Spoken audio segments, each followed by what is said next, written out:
Terry Beer, am I?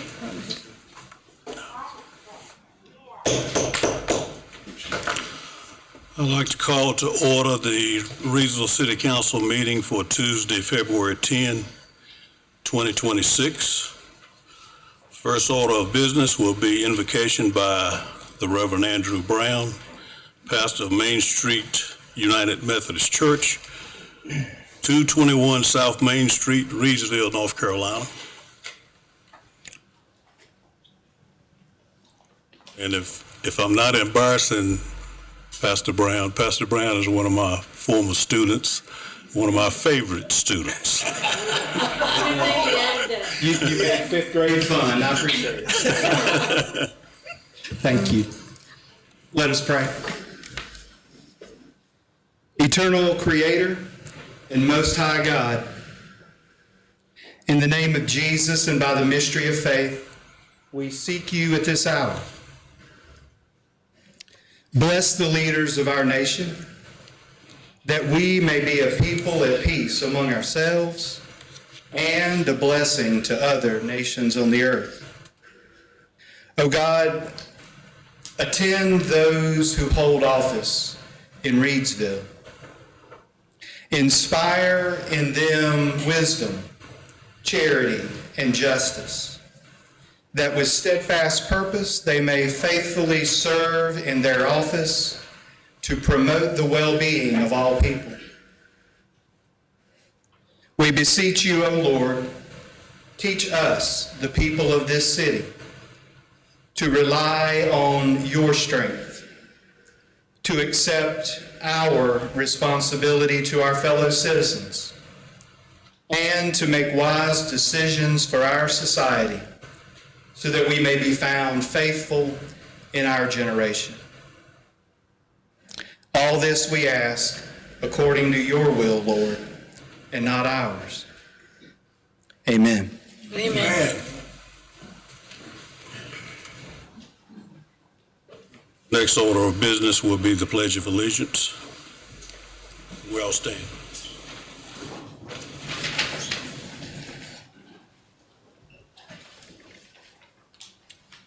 I pledge allegiance to the flag of the United States of America and to the republic for which it stands, one nation, under God, indivisible, with liberty and justice for all.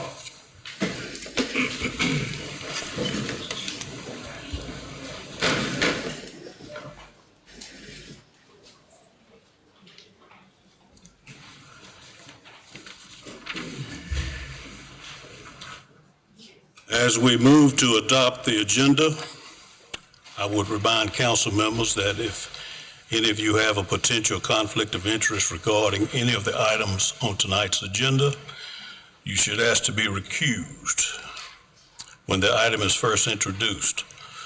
While you may remain on the dais, you should not take part in any discussion, deliberation, or vote on the identified item, as recusal will be reflected in the meeting record. We've all had an opportunity to look at the agenda. Do we have a motion to accept? Motion to accept as is. All right, we have a motion. Do we have a second? Second. Any discussion?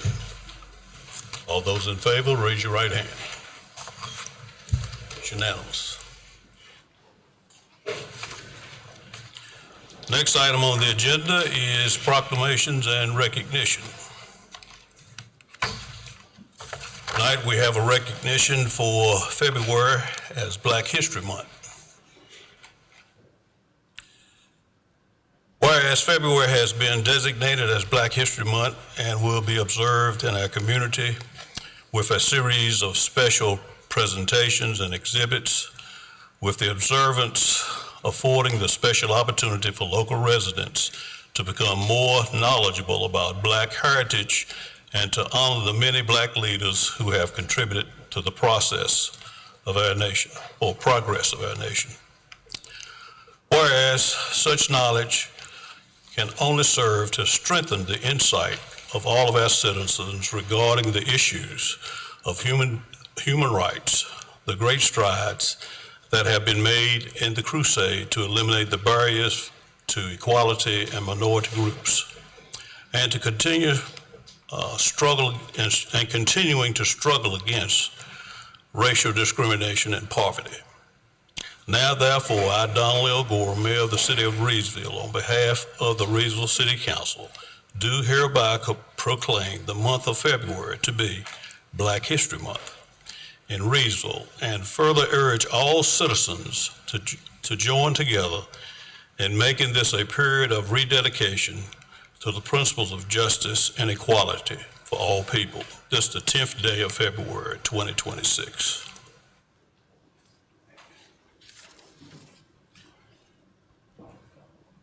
The next order of business is a recognition of Corporal Walter Joyce, a 30-year retiree of the Reidsville Police Department. I thought it only fitting that another policeman take care of your proclamation on tonight. And it's even more fitting that he too was a SRO, and he was a SRO for my fifth graders at Williamsburg, and they loved him, just like the students at South End loved OJ. So Willie, if you do that.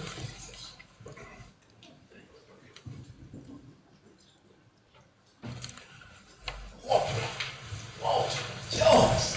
Oh,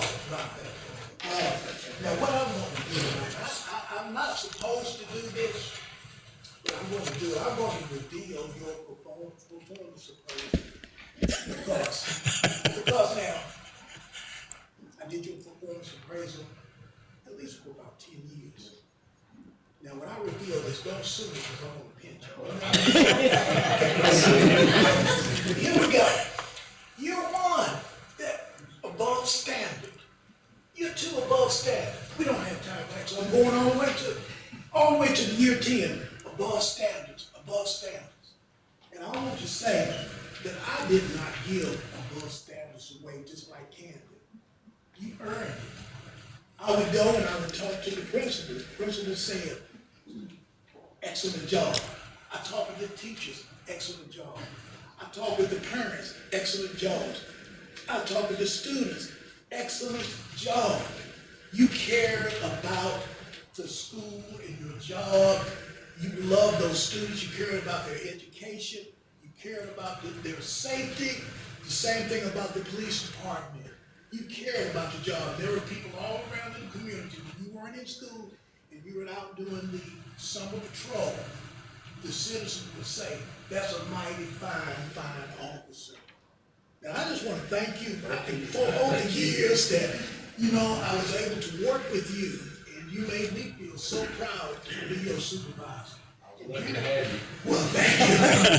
I want to read this tonight to you, and read it from my heart, because this is really, you're so deserving of it. Whereas Corporal Walter Joyce began his career in law enforcement with the Reidsville Police Department as a police officer on December the 30th, 1996, following in the footsteps of his grandfather, retired Reidsville Police Department Lieutenant Henry Joyce. He was my lieutenant as well. Before officially retiring on January the 1st, 2026, with 30 years in the state retirement system. And whereas Walter Joyce was promoted to Police Officer 2 in May 2002, Police Officer 3 in August 2005, and Master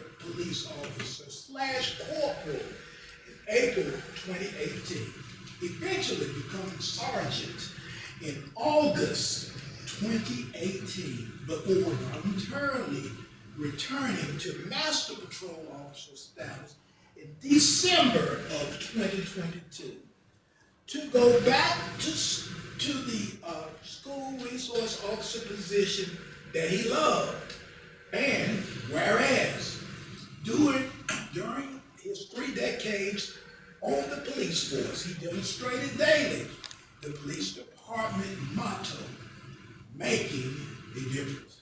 Not only in his work out in the field, but especially in his work as SRO, where he excelled, making a difference in those young students' lives who affectionately called him OJ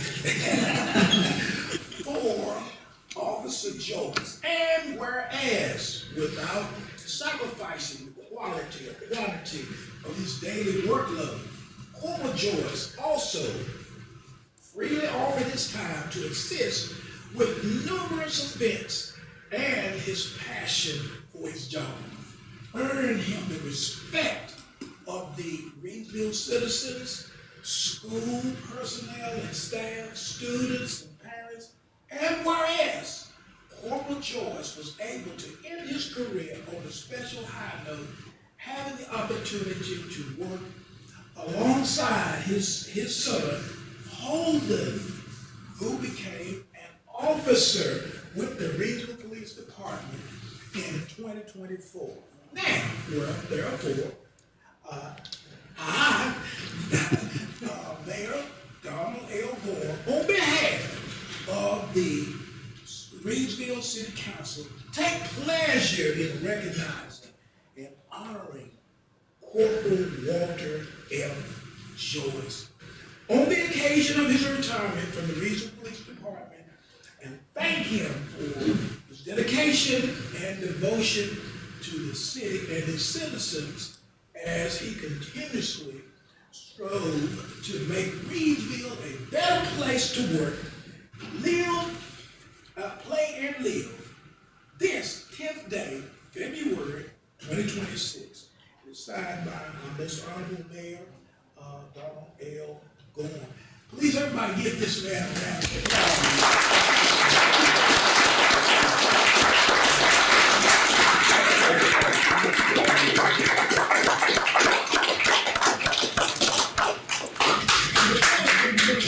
And I hope everybody caught the caption in there that he's retiring, but he's coming right back to serve again in that capacity in the schools to help with our members. Started back yesterday. Oh my goodness, what dedication. I hate to worry you all, well please give it one more round.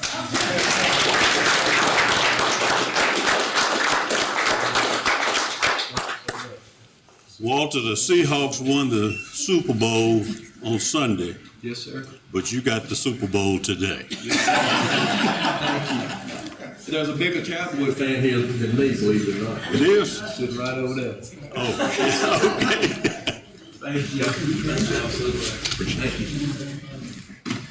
Good luck. You're going to be sorely missed. Thank you so much. Appreciate it. Walter's the only Cowboy fan I could have a sensible conversation with about football. I just want to say a couple things real quick. Go ahead.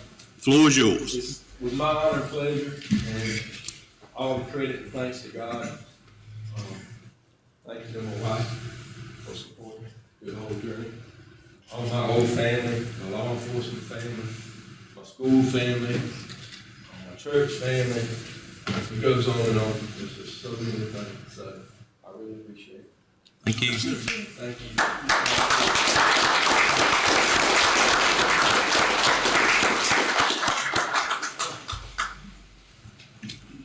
Shucks, we might as well go on home.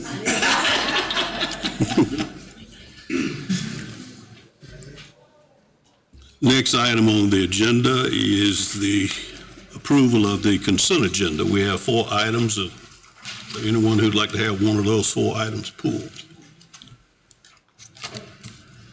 If not, do we have a motion? Motion.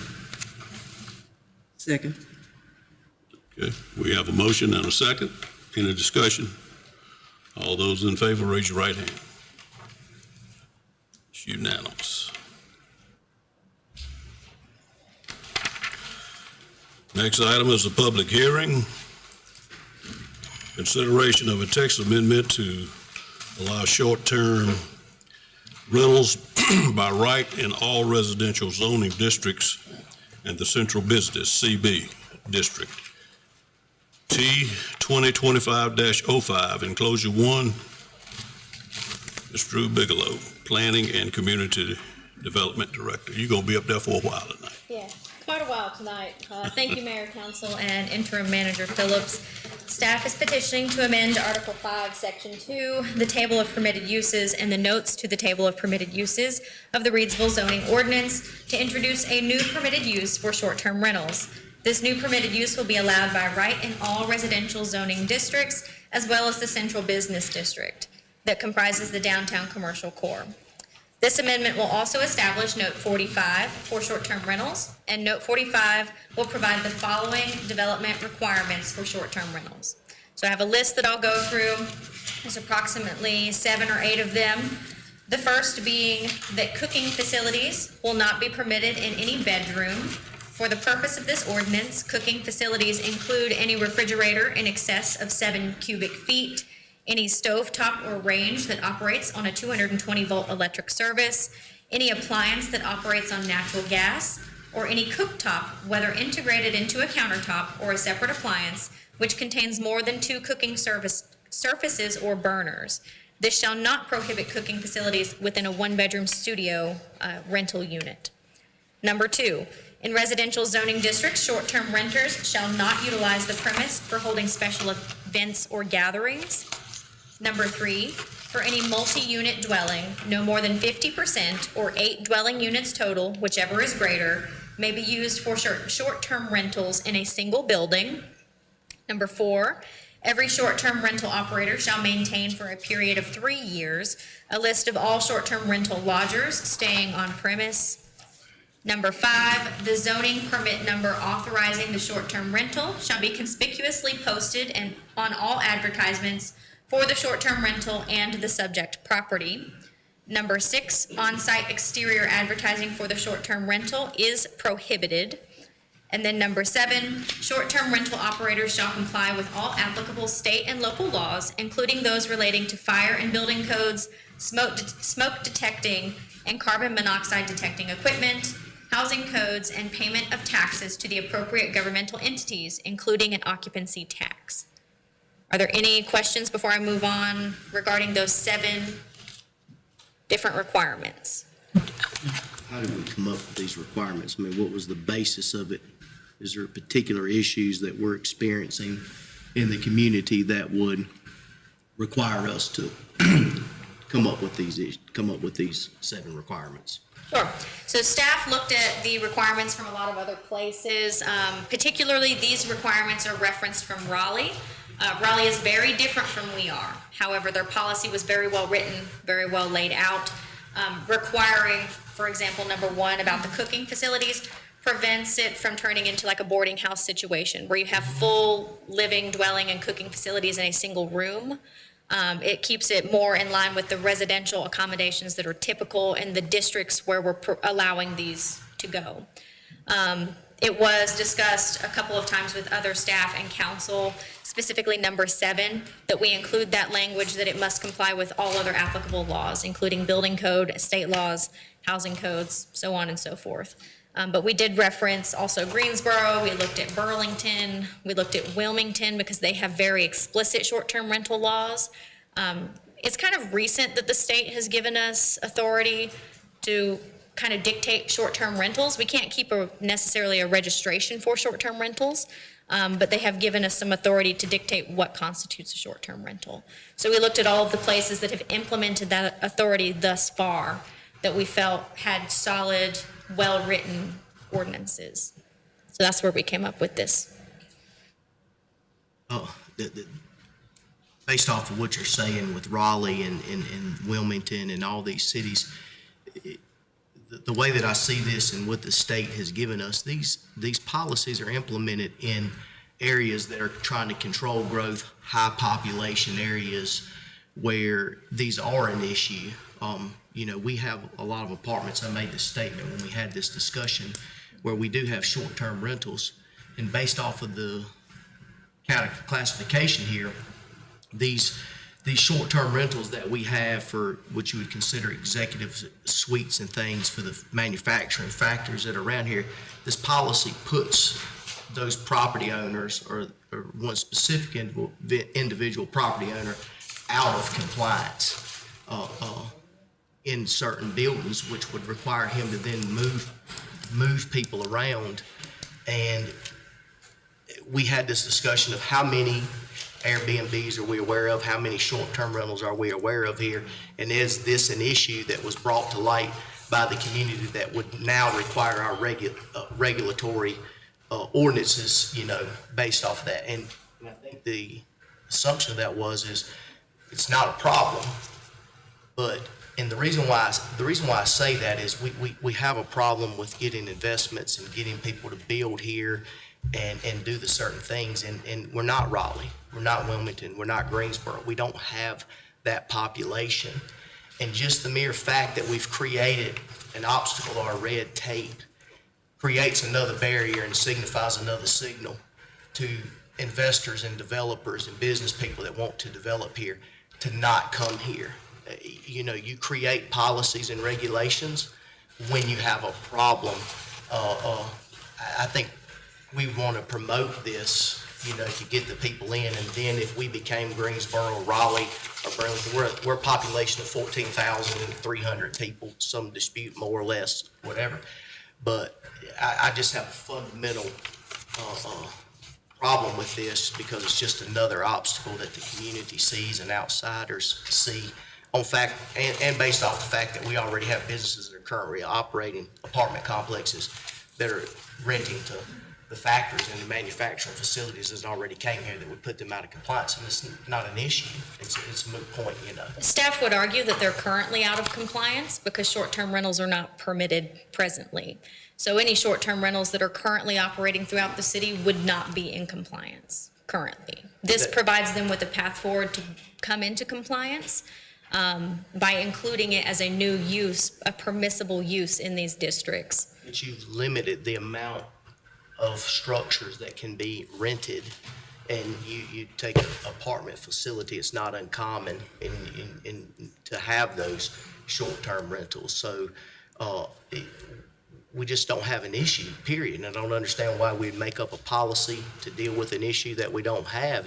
And if we have a policy that states that they're not in compliance, I think we'd be looking at the issue of doing away with the policy until it becomes a problem, because these policies and ordinance revolve and evolve as we evolve. And until it becomes a problem, why do we make it a problem? Well, at present, there is no policy to do away with. Again, they're not in compliance. The policy doesn't exist, and this is not a permitted use. So this is an attempt to bring them into compliance, to allow short-term rentals, be it on an apartment complex level or a single-family, unit by unit basis. Do we have a policy right now that says they can't have short-term rental at apartment complexes? It is not included in our table of permissible uses. And if it's not included in the table of permissible uses, then it is not a permissible use. So you're saying because it's not written saying that it's there, then they should automatically know that it's not feasible? I'm not saying they shouldn't automatically know. That's part of their due diligence process to check with us before they do that. But it is not a permitted use per our standards and per the table of permitted uses. It is not permitted. We would have to agree to disagree, because I think that you would list what's permitted and what's not permitted, and not have the assumption that just because it's not written in there, that's where we get into that objective and subjectiveness of our policies, But anyways, okay. Certainly. Thanks. I understand your concern, and the similar concern's been expressed about whether uses are listed explicitly or not. And to just be frank, it's impossible to list every use that would be excluded or permitted. That's why some of the uses are a little bit vague, and that's why we don't have an explicit list of uses that are not permitted. We have always operated under the premise that if it's included in the table of permitted uses, hence the name table of permitted uses, it is allowable. If it is not included in that table, then it is deemed unallowable. And if it's not included, regardless of the circumstance, whether it's this or another issue, when it's not in there, that's when I think that if there was a question, that's when you would allow it, or either A, there would be a process where it'd be brought before council. We wouldn't just automatically say that it's not permitted because we failed to leave it out. And that's where the document would ever be evolving as the community evolves, is the way that I would see it, and I think many business people, many investors would see it as a community as a whole, you know. I believe you're correct, and that's the process that you have before you tonight, the text amendment process to include it in the ordinance. And it's at your discretion whether you choose to accept it as written or amend it. Particularly, you've referenced the dwelling count. That was something that we discussed with council prior to. Originally, it was suggested a maximum of 4 units or 25%, and we did raise that to 8 units or 50% per the recommendation, the feedback that we received by speaking with you and staff and the public. So there have been some amendments to the initial kind of proposal that's been made, but you can accept it as is, or you can amend it further tonight if you feel that that particular line item doesn't apply. What was the issue with planning board when they voted 5-2, 5-4, 2 against? It had nothing to do with any of the standards provided. It had more to do with the districts in which the short-term rentals were going to be allowed. There were concerns on 2 separate ends, one in regard to short-term rentals being allowed in residential districts because they are in essence a business. And then on the flip side, there was concerns about it being allowed in the commercial districts because it is in essence a residential accommodation. So we had one that felt it was a commercial and one that felt it was more of a residential use. So Drew, pretty much on this policy here, if we accept it, it includes your Airbnb, which we don't have anything for Airbnbs, which if we don't create a policy like that, they're operating illegal, correct? Correct, yes. All the Airbnbs, the Verbo rentals that you find, I think there's approximately 5 or 6 that you find out there. But in addition, the ones that we're not aware of that are not explicitly listed on Airbnb, as Councilman Martin is referring to, the short-term rental of these apartment units, technically those are also out of compliance. And we're trying also to set some standards Correct. We're trying to include some for standards. accountability. To continue the report, this really came up because there's a lack of accommodation for travelers, people who come into town. When you look at the number of people who traveled here for Fab Festival, for example, we had thousands of people that came from other communities, even out of state, to attend Fab Festival. They had nowhere to stay. So they were not spending their dollars here over the course of the weekend. They were making a day trip of it and then leaving. We weren't able to capitalize on that because we didn't have these accommodations. Clearly, there's a need. Clearly, there are people who own property in the city who are interested in operating these sort of facilities. So this is an attempt to provide them with a legal way to be in compliance to do so. Ms. Gold? What constitutes short-term? We keep saying short-term rentals, but is that 2 days, 7 days, 30 days? Typically, we didn't include a time frame in there so that we could be lenient with somebody. Typically, it constitutes 30 days or less. That's what you see. But we did make the choice to not include that language. That way we could be a little bit more discretionary in case someone was going to stay 31 days or 32 days. Really, if you get into a long-term lease where it's a month-to-month or multi-month lease, then that's not going to be short-term. I personally would think it would be more important, like during COVID, when we had so many traveling medical personnel that needed a place to stay on a short term, but they were longer than 30 days. That's why I asked. Yeah, and that would be just between them and the property owner, even if it were advertised on Airbnb or something of that nature, Verbo, some other rental site. If it's, month-to-month lease type situation where there's a contract involved between the tenant and the property owner, that wouldn't necessarily apply here. This is for your weekend renters, your weekly renters, the people who are coming in town for a wedding. We have a great venue here, and there's no place to stay for the people that come to take advantage of that venue. So this is more geared towards them, and we didn't want to lock somebody in to 30 days or less.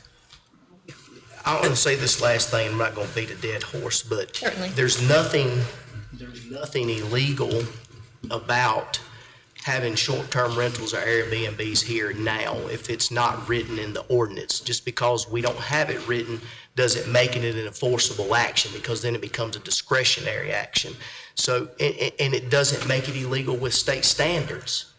Just because you have been given an opportunity to regulate something through state law, such as you see, every area that has enforced a situation here are areas like Raleigh, Wilmington, the larger cities where there's college, a lot of young people, parties, and different things. And that was given as a purpose to regulate those type events, to keep things from getting out of hand and out of control.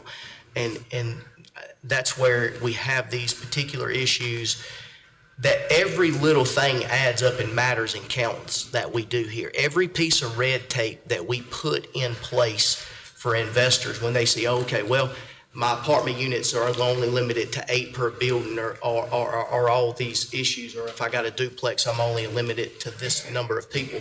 When in fact, there are people who would come in here and invest and purchase a 4-unit duplex or quadplex and want to short-term rental that out. This doesn't promote people to want to come in here and purchase and invest, to create places to stay. When in fact, it signals that there are red tape for an area that doesn't have a problem right now, and that you're going to limit what I do with my investment is what it gives out. I sought community feedback, and I sought investors and property owners feedback in this. And again, every policy that we continue to bring up here is a reflection of Raleigh, Durham, Kernersville, Charlotte, and all these particular areas, and we just do not have that population, nor that tax base, nor those issues, and I think that if we don't get out of searching for regulations to put in, and we need to be searching for ways to deregulate, we're going to continue to send these signals to investors and business people across to stay away from here. Certainly. We do not intend to run off any investors, be it corporate investors or, your individual person who's looking to flip a property that they currently own and turn it into an Airbnb to bring in additional income. I do think that it might be a bit of an overgeneralization to assume why these other jurisdictions have the standards that they have without reaching out to them directly. To your point, we're not a college town. We don't have the complaints that I would assume a college town with these sort of regulations would have. But we have had an instance in recent years where there was an Airbnb operating without proper permitting, because they are not allowed, and we do have the authority to say that they're not allowed since they're not included in our ordinance explicitly. That they hosted a party and it became a problem. It was a nuisance to the neighbors. I believe law enforcement had to get involved. So these standards help to regulate that kind of activity. Just because we're not a big college town doesn't mean we don't face similar challenges. That is the primary reason why we looked into this. It was. Because of that particular incident. That night, I received 10 calls about that one place. How long ago was that? It's, About a year and a half. yeah, it hadn't been long. Since that one complaint prior to that and now, we haven't had any other problem. That's just an example of what could happen if we don't have regulations in place to take care of situations like this. Not to say there haven't been problems. We might not be aware of any problems that have occurred. That one was brought to our attention because of its proximity to downtown, the size of the issue. It was a very large party. So there's not an issue with having regulations that control those problems, but by limiting the number of Airbnbs available, 6, 8 per unit of apartment complex that's got 20-some, that's not going to solve that issue. What would be 50%? So what 50%, that's not going to solve the number. Limiting the number of what an investor can do is not going to prevent you from having an issue, because there was one particular individual that wasn't a multi-complex issue. So the point of it is you tailor policies that make statements revolving around short-term rental that tailor to that particular issue so that it gives you control. But by simply hamstringing or tying the hands of the investor or the property and limiting the number of a number of units that a property owner investor can have doesn't solve the issue, And in any way, shape, form, or fashion, if anyone here can explain to me how this will prevent that same issue from happening, please do. Anybody? I think it simply has to do with reducing the possibility for occurrence. If you reduce the number of units that can potentially be used, you're in essence reducing the potential of an occurrence. So do we want to reduce the number of units that can be used, or do we want to promote this because there's a need for Airbnbs? We've said the opposite. We've said, hey, we need them, And now we said if we do this, we can reduce the number of units that are there that will promote the occurrence, you know. It's the opinion of So- staff that you have to have a middle ground. You've got to have a middle ground. You've got to make it Gotcha. accessible and possible and permissible, but you've got to have regulations in place to prevent it from getting out of hand. Gotcha. These things will happen and continue to happen. Just the other day, 2 days ago, on Reed School Road, a police officer was sitting out there in plain daylight. And that police officer wrote 5 tickets within a 2.5 hour period. I had to go to the store to get something for the wife. And when I was coming back from Lowe's, cars were still speeding up Reed School Road. I knew right away that the police officer had left. When I got down there, the car was gone. So there are going to be people who are going to do things that they shouldn't do. 100%. So we must, even though that speed limit sign says 35, there are still people who are speeding. So we have to have some kind of regulations in place to handle misbehavior with these kinds of situations that we have. I applaud the fact that you're doing this in advance. And the best thing to do, we always prepare and put regulations in place for growth. And to me, this signals that we'll have everything in place when the growth does come. Yes. We in no way wish to penalize somebody, and if it's unfortunately perceived that way, it's not an attempt to penalize a developer or a property owner from utilizing their property for an additional source of income. It's just to ensure that we're able to track these things in a legal way without having a registry, and that we have standards in the event that something does get out of hand, that we can come back and bring it into compliance. Exactly. The fewer standards, the more lax the standards, the less authority we have to be able to correct an issue when it does arise. We're protecting the residents as we do this. That's where we as business people would have to fundamentally disagree on, you know, when the growth comes and what's going to make the growth come, you know. So anyways, thank you. Thank you. Any further questions? Any other questions? Thank you kindly. All right, the hearing will start at 6:37. Do we have anyone who'd like to speak for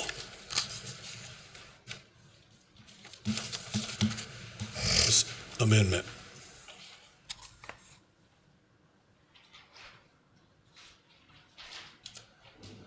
Seeing none, is there anyone who'd like to speak against?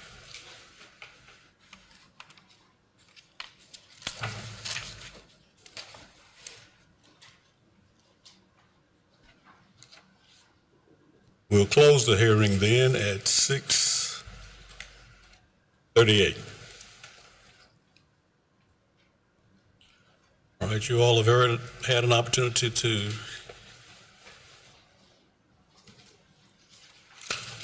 hear the recommendation. Mayor, I'd like to make a motion to recommend a proposed text amendment as presented, T 2025-05 be approved. Second. All right, we have a motion and a second. Any discussion? Seeing none, all those in favor, raise your right hand. All those opposed?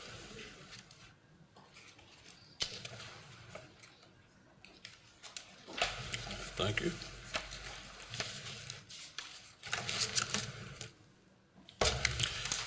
Next item. Consideration of an ordinance to extend the corporate limits of the city of Reidsville by voluntary annexation or annexing approximately 3.441 acres.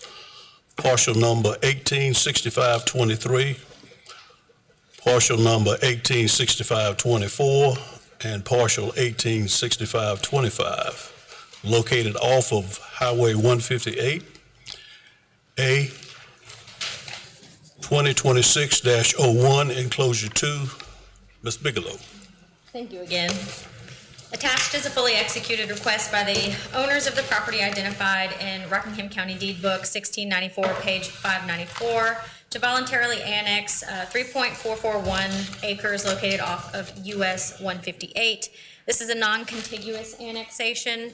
The property meets the statutory requirements under NCGS 160A 51.1B for annexation, as the nearest point of the property is not more than 3 miles from the primary corporate limit, is no closer to any other municipality than it is to the city of Reidsville, and Reidsville remains well under its 10% acreage allotment allowance for non-contiguous annexations. The property was recently subdivided and is pending assignment of new Rockingham County parcel numbers. We did get those, as the mayor just read them, prior to the submittal of the agenda packet, but it is not included in the memo report that you have. City staff have reviewed the request, and the planning staff make the following findings. The property identified in this request is approximately 1,650 feet from the nearest city limit line, just west of the Liberty Road annexation that occurred a couple of years ago. It is approximately 2.7 miles from the nearest fire station, being Fire Station 3, and is approximately 5.3 miles from the police station located here in downtown. The city of Reidsville currently has another satellite annex property on Crutchfield Road to the north of the city that is 3.3 miles from the nearest fire station, being Fire Station 1, and approximately 4.4 miles from the police station. This annex parcel is of similar distance from the nearest city limit line, which happens to be another satellite annex property measuring approximately 1,600 feet. However, the annexation on Crutchfield Road is approximately 8,600 feet from the nearest city limit line proper for our contiguous jurisdiction. It's also worth noting that this annexation, this property, is much smaller than the one identified on Crutchfield Road.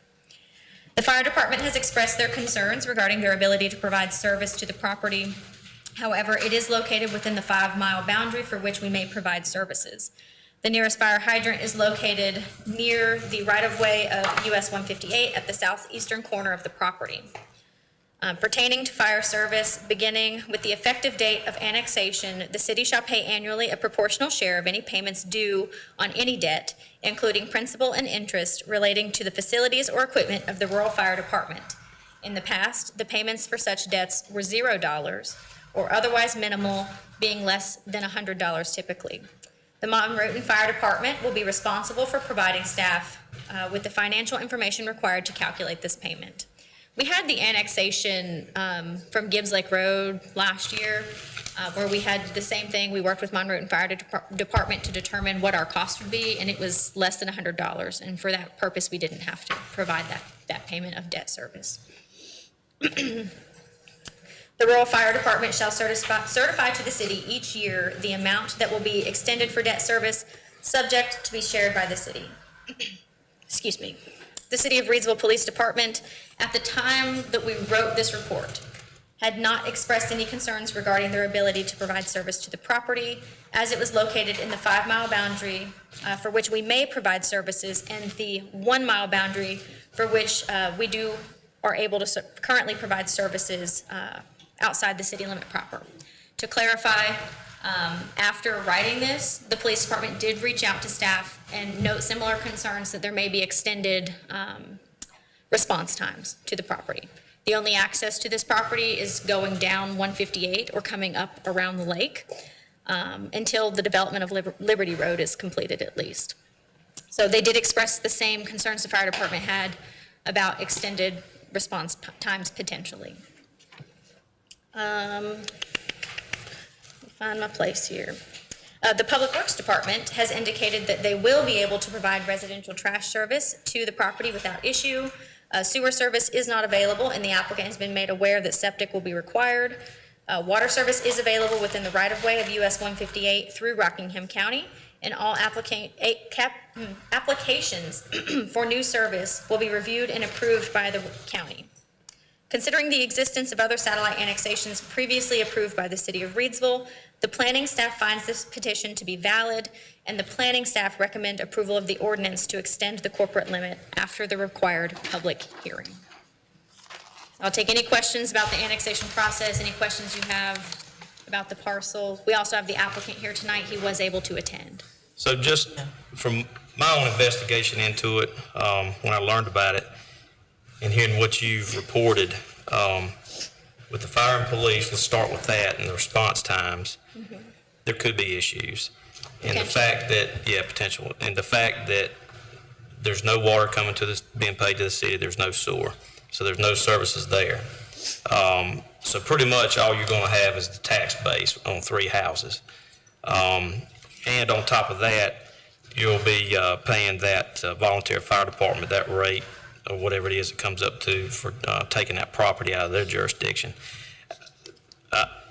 I mean, I don't see, I'm not against the growth and stuff, but I'm not a fan of this hop, skip annexation stuff. Never have been. And to me, just 3 houses doesn't fit for me. Bigger complex or something, development, I can understand that. But when you're taking that far out, and our service is going out that far, to me, I just think that's just an issue. It's not a good move on the city. It's not a good business move, in my opinion. Especially when we're getting no services out of it. You got to provide services. The only thing you're getting is 3 houses on taxes coming in. So unless there's more to it. I was gonna say, I can provide just a little bit more. So the water service, it's the county's line, but it's our water, is my understanding. So the county does pay us for parcels that are within the city that utilize that water. So we would receive some form of payment for the water service. I don't know what that would be. I couldn't give you a number. But we would receive some sort of payment for that. They would be paying for their sanitation services. Additionally, as you noted, we would be getting the property tax.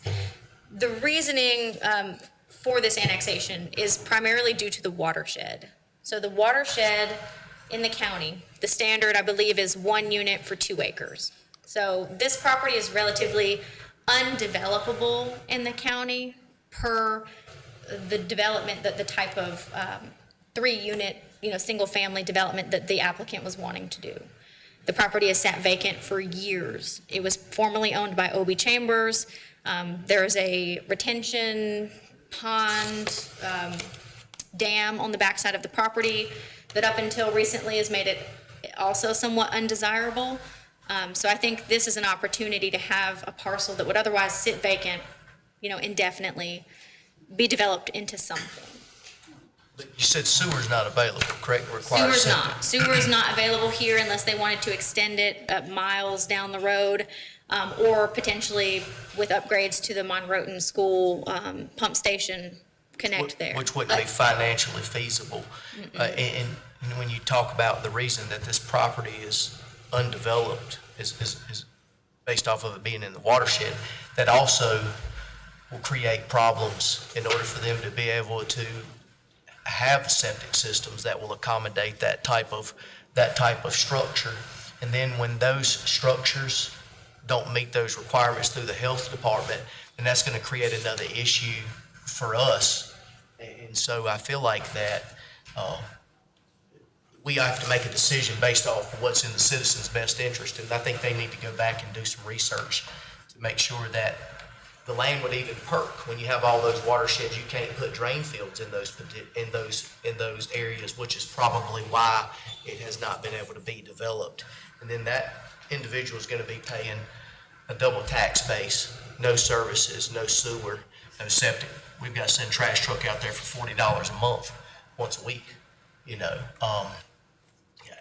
I think I 100% agree with Councilman Coates. And although if the individual wants to put that in our tax base, I think they need to be given a little bit more information and would probably want to go check and get perk tests done first, because then once that issue comes back, they're going to be looking at us, and there's some statutory obligations. I'm not 100% what they are once you annex locations to provide sewer, and I certainly wouldn't want to end up with another sewer issue like we have as a water issue out on Crutchfield Road that becomes a constant issue to us, and then they're back in here wanting to de-annex because they're not able to develop in the manner in which they thought just simply by annexing was going to allow them. I think we ought to recommend to go back, get their health department testing done, and see if it's even a possibility. And that would certainly be a question or a discussion best reserved for the applicant. They are here tonight. I don't know what testing at the county level with the health department that they have or have not done. I know they had a formal survey done, so it's possible that they had that testing done at the time that the survey was completed. I will say that if this is not annexed and we choose to go back, the applicant does have the right to petition at a later date. So as Mr. Martin's saying, if you don't want to move forward with it tonight, you could always table it and hear it again, or the applicant, if it is denied for one reason or another, may come back and petition again. I just don't want to take somebody's money for the sake of taking it and them not understanding that they're Certainly. missing some steps here, to even know if they can do what they want to do outside of the zoning. And the largest issue is what's alarming and concerning is when you talk about the percentages of this being in the watershed, retention ponds already on the property, that's going to limit that space down. So even if zoning would allow them to have this multifamily facet of buildings on there, it doesn't supersede the health department and whether the land can perk, you know. Certainly.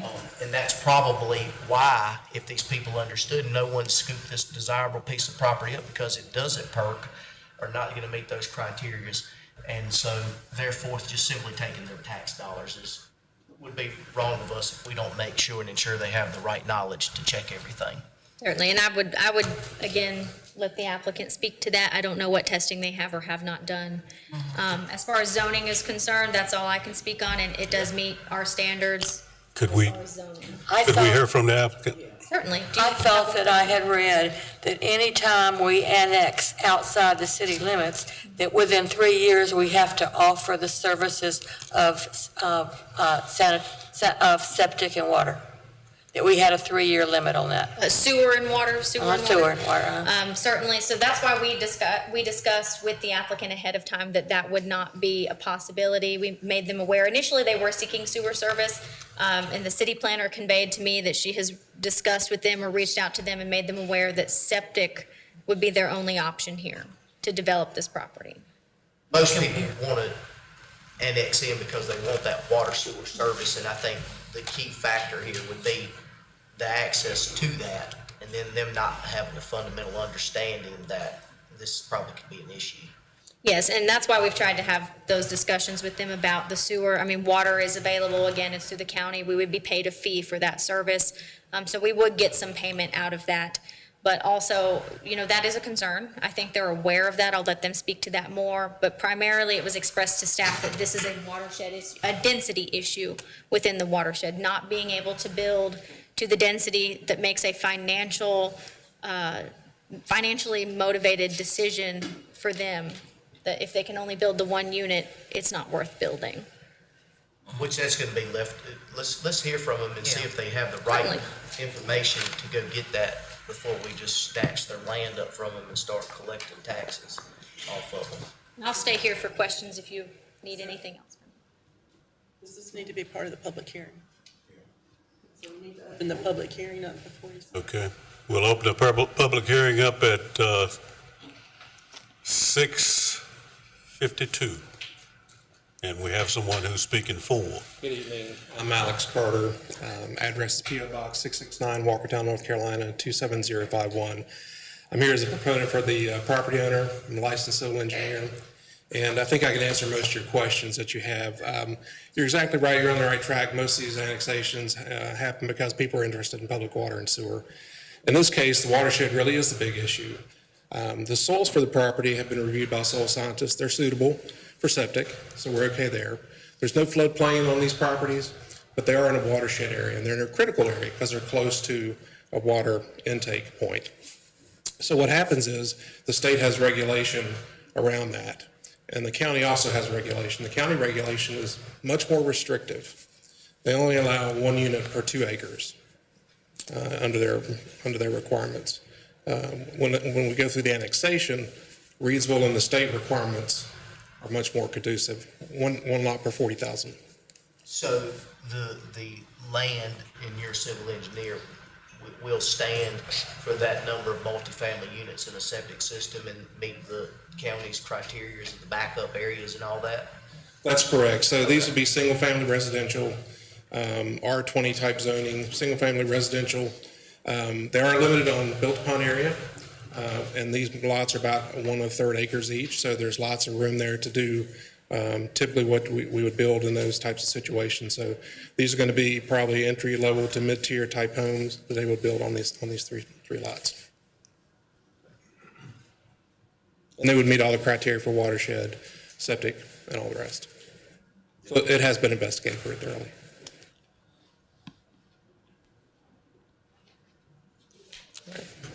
Well, we appreciate the opportunity to get a chance to come into the Reidsville community and hope we get a positive outcome this evening. If there's any other questions, I'll be happy to take those. Is there anyone, you got a question? Is there anyone else who'd like to speak for?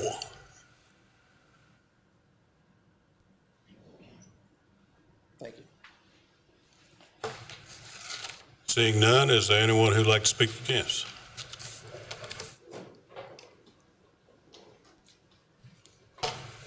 Okay, we'll close the public hearing at 6:55.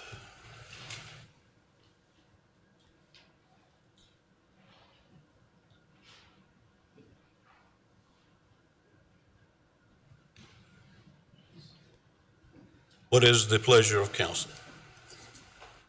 Mayor, I'd make a motion that proposed voluntary annexation request be denied.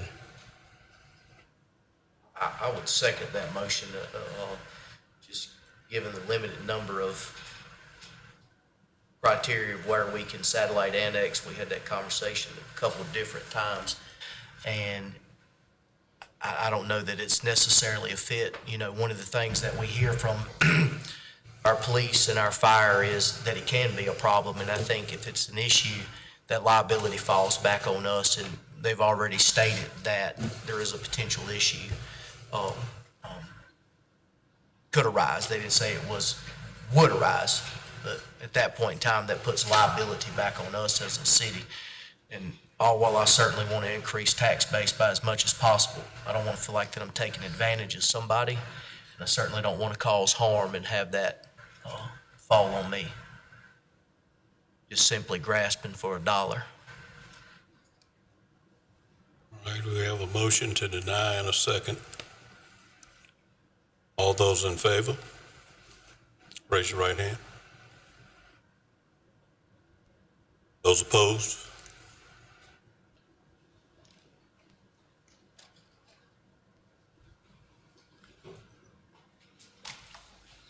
Bill, is there any need to go with the next one?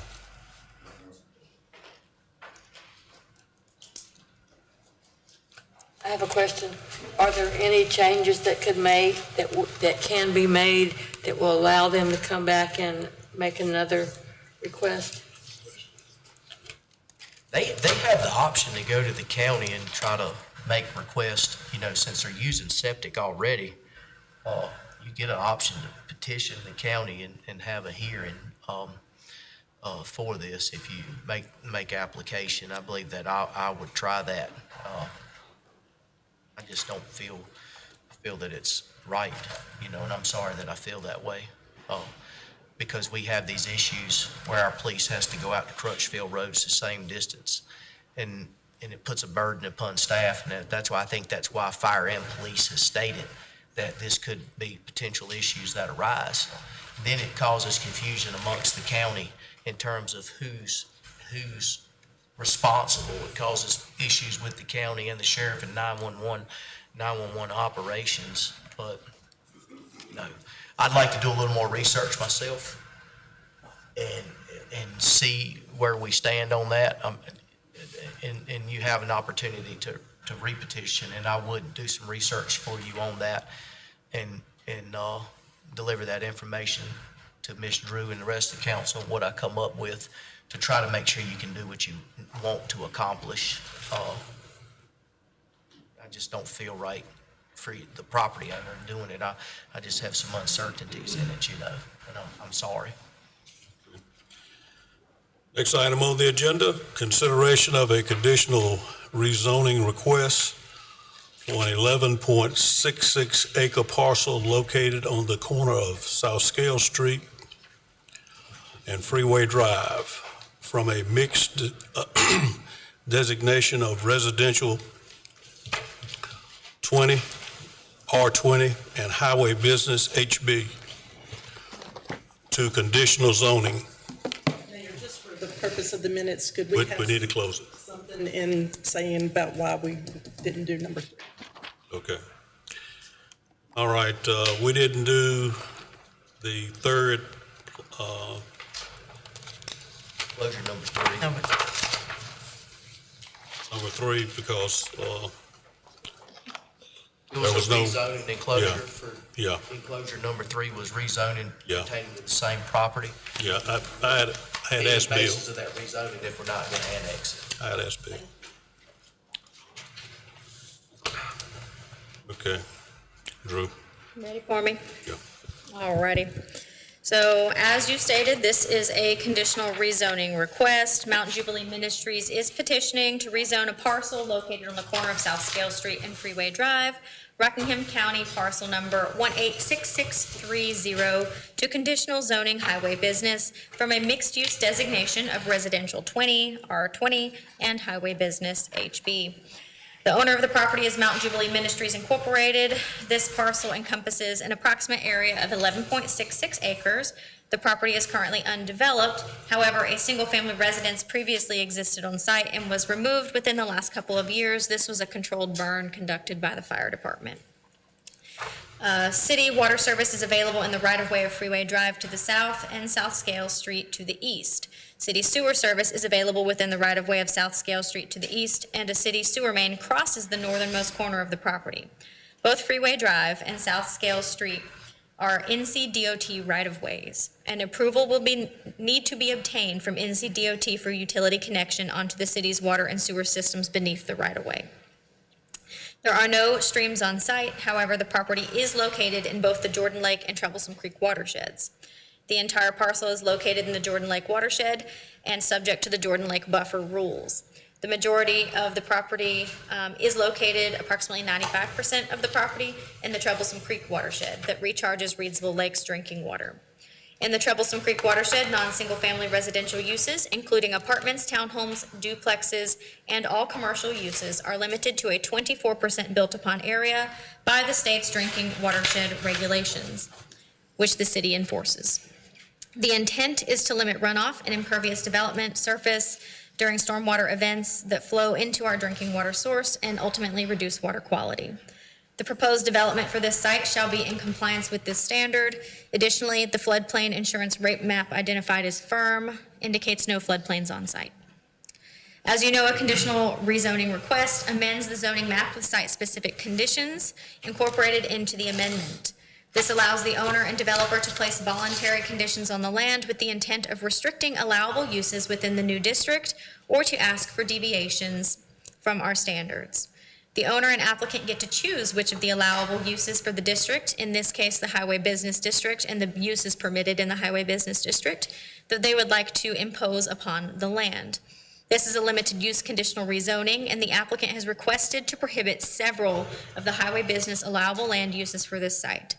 Per the application, all uses permitted within the highway business zoning district shall be allowed except for the following. I'm not going to read the following. It's quite an extensive list. It's 60-some uses, but there is a table attached with the highlighted uses that will stay and the ones that will be removed.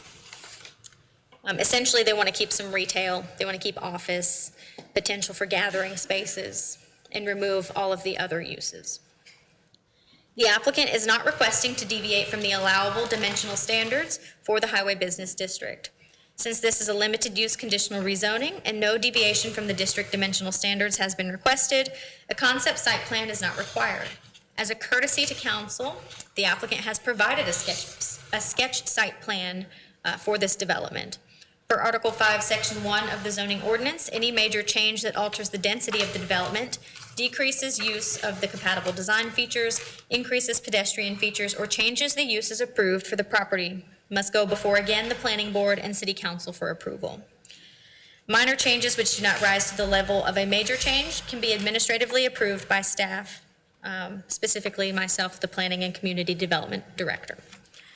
The proposed conditional rezoning aligns with goal number 2 of the Reidsville Land Development Plan to develop strong local economy, and goal number 3, developing expanded housing options. This includes promoting development or redevelopment of currently underutilized areas and increasing professional opportunities. This property is located in Growth Management Area 3, identified as suburban. GMA 3 surrounds the city center, primarily encompassing the areas to the south, the north, and the west of the city. GMA3 is predominantly characterized by a mix of residential and commercial development, with ample vacant land available for new development. According to the Land Development Plan, GMA3 provides an existing transportation network capable of accommodating growth. Additionally, within GMA3, residential development is located in close proximity to commercial office and industrial employment, as well as retail services.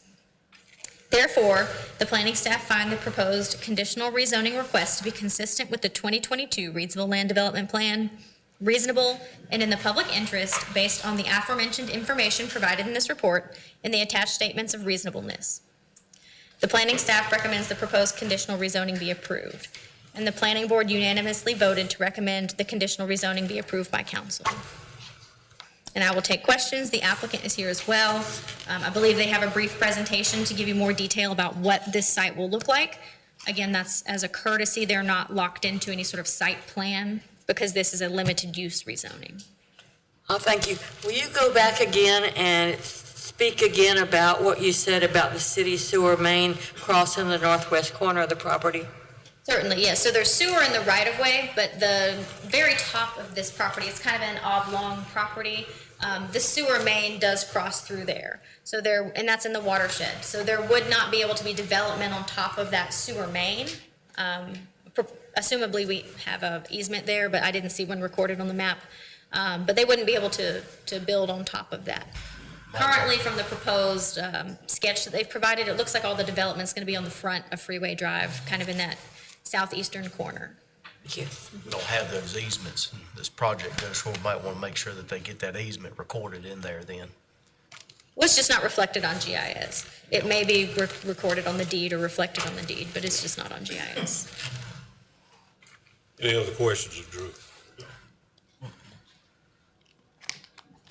Thank you. Thank you. All right, we'll start the public hearing at 7:06.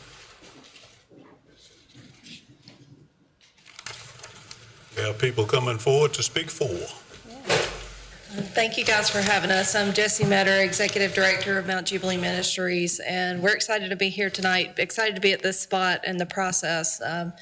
You guys have been helping us through this for really a couple of years now, and this is a big day for us. So just want to tell you a little bit about Mount Jubilee Ministries first, and then I'm going to invite my partner here, Stephen Owen with McAdams Engineering, to tell you more of the technical piece. And I know we're on a timer, so I'm going to try to be pretty quick. Hold on. I say that I am. So you may need to turn it on. I think everybody in the community is very well aware and excited for this project, actually. So it don't take a lot of convincing or selling of it. So I'm going to be really quick. If anybody here hasn't heard about Jubilee Ministries yet, we're a 20-year-old ministry. We are headquartered out of Reidsville, but we serve Rockingham County, Guilford County, and Forsyth counties. We started 20 years ago with 1 week of overnight camp called Camp Jubilee, where we, as a Christ-centered organization, we praise God at camp, we ride horseback, and we shoot archery, we do all kinds of stuff for adults with intellectual and developmental disabilities. So these are folks that are left out of a lot of normal life, and they just don't deserve to be. They deserve to be a part of society, a contributing part of society. So really that's the vision for this property, is a place where they can be a contributing member in society. So we grew from Camp Jubilee to bring in His Path, and that is a year-round day program where we serve folks in Greensboro, Winston, and Reidsville year-round, and with plans to grow from there. And residential services has really been in our blood from the beginning. Our founder knew she wasn't going to be around to take care of her son forever, and her prayer is that he's around after she's gone.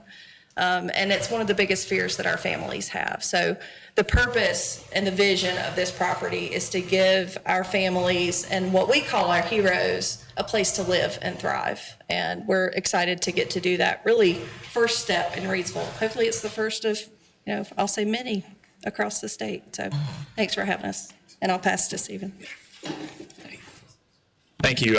Again, my name is Stephen Owen. I'm a senior land planner at McAdams, and I live here in Rockham County. I've been here for almost 20 years in the Reidsville, Rockham County area. So this is definitely, my hometown and my backyard as well. I'm just going to kind of talk through a little bit more about the site plan side of things. Just wanted to answer any questions that may be kind of related to that. And again, I realize it's not a specific part of this, but we did want to just take a moment just to kind of share the vision of what this site, the excitement that we have about this site. I'll just mention quickly, we did have a neighborhood meeting that was actually back in November. We sent out about 85 invitations. You can see the area that we passed along the invitations to. We had about 20 people attend that meeting. There were a lot of questions that were asked during that meeting. It was very informative, but overall I felt like it was very supportive of the feedback that we got. And then I'll just kind of jump right here is, again, kind of the concept plan. I'll just talk briefly about what the vision is. The reason the HB zoning is so conducive for this is it does allow kind of a mixed use, live-work type opportunity. So there would be some residential units, as you can kind of see on that. Well, it's the western side of the site, would all be residential.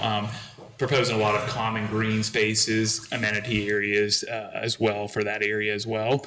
And then on the east side would be more of a kind of a multi-use building. This would have multiple types of uses, looking at potential kind of retail gift shop opportunities to actually have some of their showcase any of their arts and crafts. Also potential like a coffee shop, deli type situation.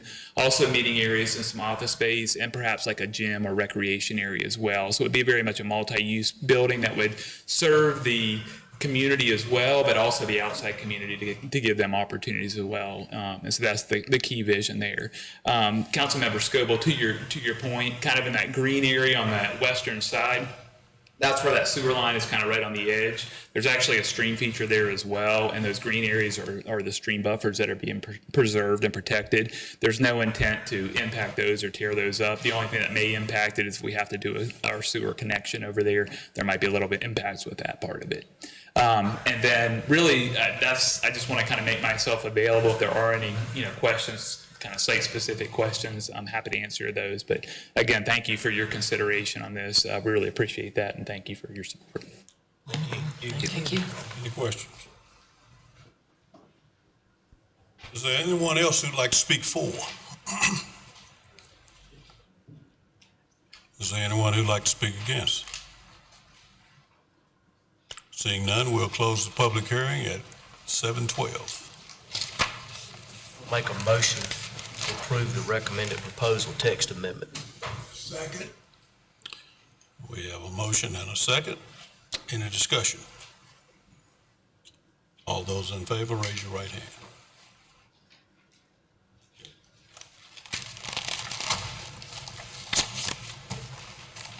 Next item on the agenda, consideration of a text amendment to amend the city's clear-cutting policy, T 2025-07, enclosure 5.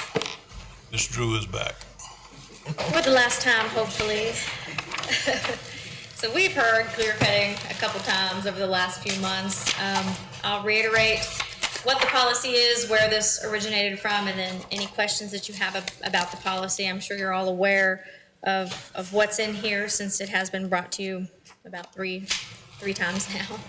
So staff has been asked to review and amend the City of Reidsville's current clear-cutting policy in the Reidsville zoning ordinance. As our city continues to grow and develop, it is essential that our land management practices balance economic development with environmental stewardship, community well-being, and long-term sustainability goals. The newly proposed policy is divided into 3 sections. Section 1 outlines the general requirements to obtain a clear-cutting permit from staff and is in line with our existing provisions for exemption and approval. Section 2 provides provisions for clear-cutting of residential properties, outlining a new exemption for clear-cutting properties that are developed within 3 years of permit issuance.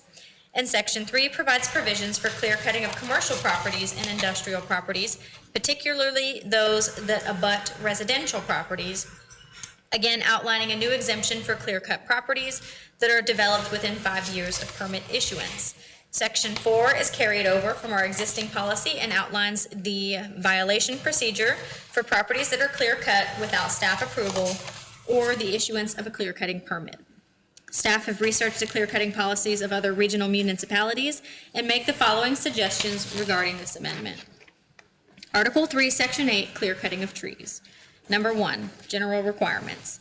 The following general requirements exist for clear cutting activity in all zoning districts, and this is what's carried over from our existing policy.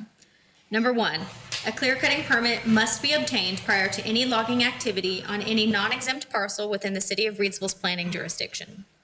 Number 2, prior to the issuance of a clear cutting permit, the applicant must present all required documentation and/or permits from the NC Department of Environmental Quality for review by the City of Reidsville planning staff. Number 3, the required tree buffer zone shall not exceed 20% of the tract acreage net of public road right-of-ways and any required conservation easements.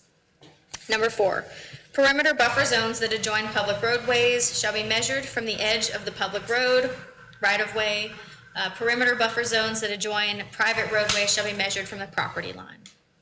Number 5, properties in which the total acreage prior to the original adoption of this ordinance is 2 acres or less are exempt from the requirements of this ordinance. Number 6, a survey of individual trees is not required for this ordinance. Number 7, the ordinance will not deny reasonable access into and within the subject property. And number 8, forestry activities on property that is taxed on the basis of its present use value as agricultural, horticultural, or forested land under Article 12 of Chapter 105 of the North Carolina General Statutes, and forestry activity that is conducted in accordance with a forestry management plan prepared or approved by a forester registered pursuant to Chapter 89B of the North Carolina General Statutes are hereby excluded from the requirements of this section. And again, these currently exist. We're just carrying these over. We've clarified a few things, but we have not changed any of the standards in Section 1. Section 2, residential properties. A tree buffer zone shall be required for undeveloped residential zoned properties of 25 feet along all property boundaries and right-of-ways. It shall be unlawful to remove trees from undeveloped properties within this required buffer zone prior to the approval of a site plan, subdivision plan, or other authorized development plan or permit for any property. If development approval is obtained, no buffer is required to be left. For reference, currently we require anywhere from 25 to 50 feet. So this is a reduction to a flat 25 feet. The exemption that's provided. Residential parcels may be cleared completely if they obtain development approval within 3 years from the date of issuance of the clear cutting permit. Upon clearing, the parcel is required to be graded and reseeded with grass or similar ground cover vegetation. To ensure compliance with this exemption, a bond equivalent to the cost of replanting the buffer shall be provided by the applicant prior to the issuance of the clear cutting permit or the occurrence of any buffer removal activity on site. This bond will be used by the city to replant the required buffer if development approval is not obtained within the specific time period. If development approval is obtained, the bond will be returned to the permittee. You may note there that we did not tell you what the cost of that bond is going to be. We would leave that up to the applicant and their forester or their entity that they're working with to do the development to come up with that cost. I'm not a professional forester, and I would hate to instill, a set cost across the board where in your case it might be $100 and in your case it might be $100,000. So we didn't feel that it was appropriate for staff to determine that. We will leave that up to the professional forester to determine the cost of replanting the buffer and what that bond would be. And does that have to be in writing? It wouldn't hurt to include that language in writing, but we didn't explicitly include it. It was our understanding that it would be implied, since we say a bond is required, but we're not telling you what that bond cost would be. That's my question. If it's not in writing, how are you going to control what the dollar amount and how it gets paid? Well, we would leave that up to the forester to tell us that dollar amount. We don't want to have control over that dollar amount. What if they determine there's no dollar amount? So they're getting trees for free and planting them? Well, that's fine. We would need to see it done. Yeah. But I don't foresee that being a reasonable suggestion from a reputable forester, personally. But we can certainly include that language if you'd like it to be included. that the forester needs to determine that cost, but again, that doesn't defeat the point you just brought up, that they could determine the cost is zero. Right. Since we're talking about the bond, I've been asked, when did the city council approve charging a bond For what? Well, for what service? for this service? We haven't approved this ordinance yet. You're just considering it? So the city council could say, we don't want a bond? Certainly. Yeah, you could certainly say that you don't want a bond, but in lieu of a bond, staff would need to know how else you would like us to hold the developer accountable. And we would need to take this back again and make those amendments. There needs to be some way to hold them accountable. If it's not financially, then we would need some other sort of means to hold them accountable. So in the past, have we ever collected a bond? We have, one other time, for this specific instance, but we typically do land development bonds pretty regularly for landscaping, completion of improvements to a project. Usually it's in relation to landscaping or vegetation. A lot of development might finish up right before the winter time and they can't plant their trees in the winter. So they would wait till spring, they would bond it out to us. We've done that several times. So when we've collected that bond, Chris, where does that bond go? What account does it go to? It sets in a liability account. It's held until the work is done, and then it's released back to them, or if they don't do the work, we would use the bond to do the work ourselves. And there's no interest on that bond? There's not. Okay. Thank you. Any other questions about section 2 before we move on to section 3? No. Okay. So section 3 is commercial and industrial properties, specifically those abutting or adjoining residential. A tree buffer zone shall be required for undeveloped commercial and industrially zoned properties of 25 feet along all property boundaries adjoining or abutting residentially zoned parcels.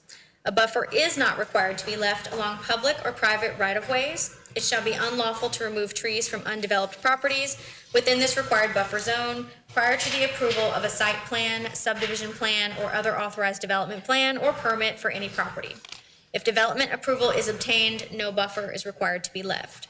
Commercial and industrial zone properties that do not abut or adjoin residential parcels are not required to leave a tree buffer. So only commercial and industrial properties that share a property line with a residential property have to provide a buffer, and they only have to provide a buffer on that one side or two sides that abut the residential property. Everything else can be cleared completely. And this is to address the concerns about marketing of cleared parcels and visibility from the right-of-way for cleared parcels.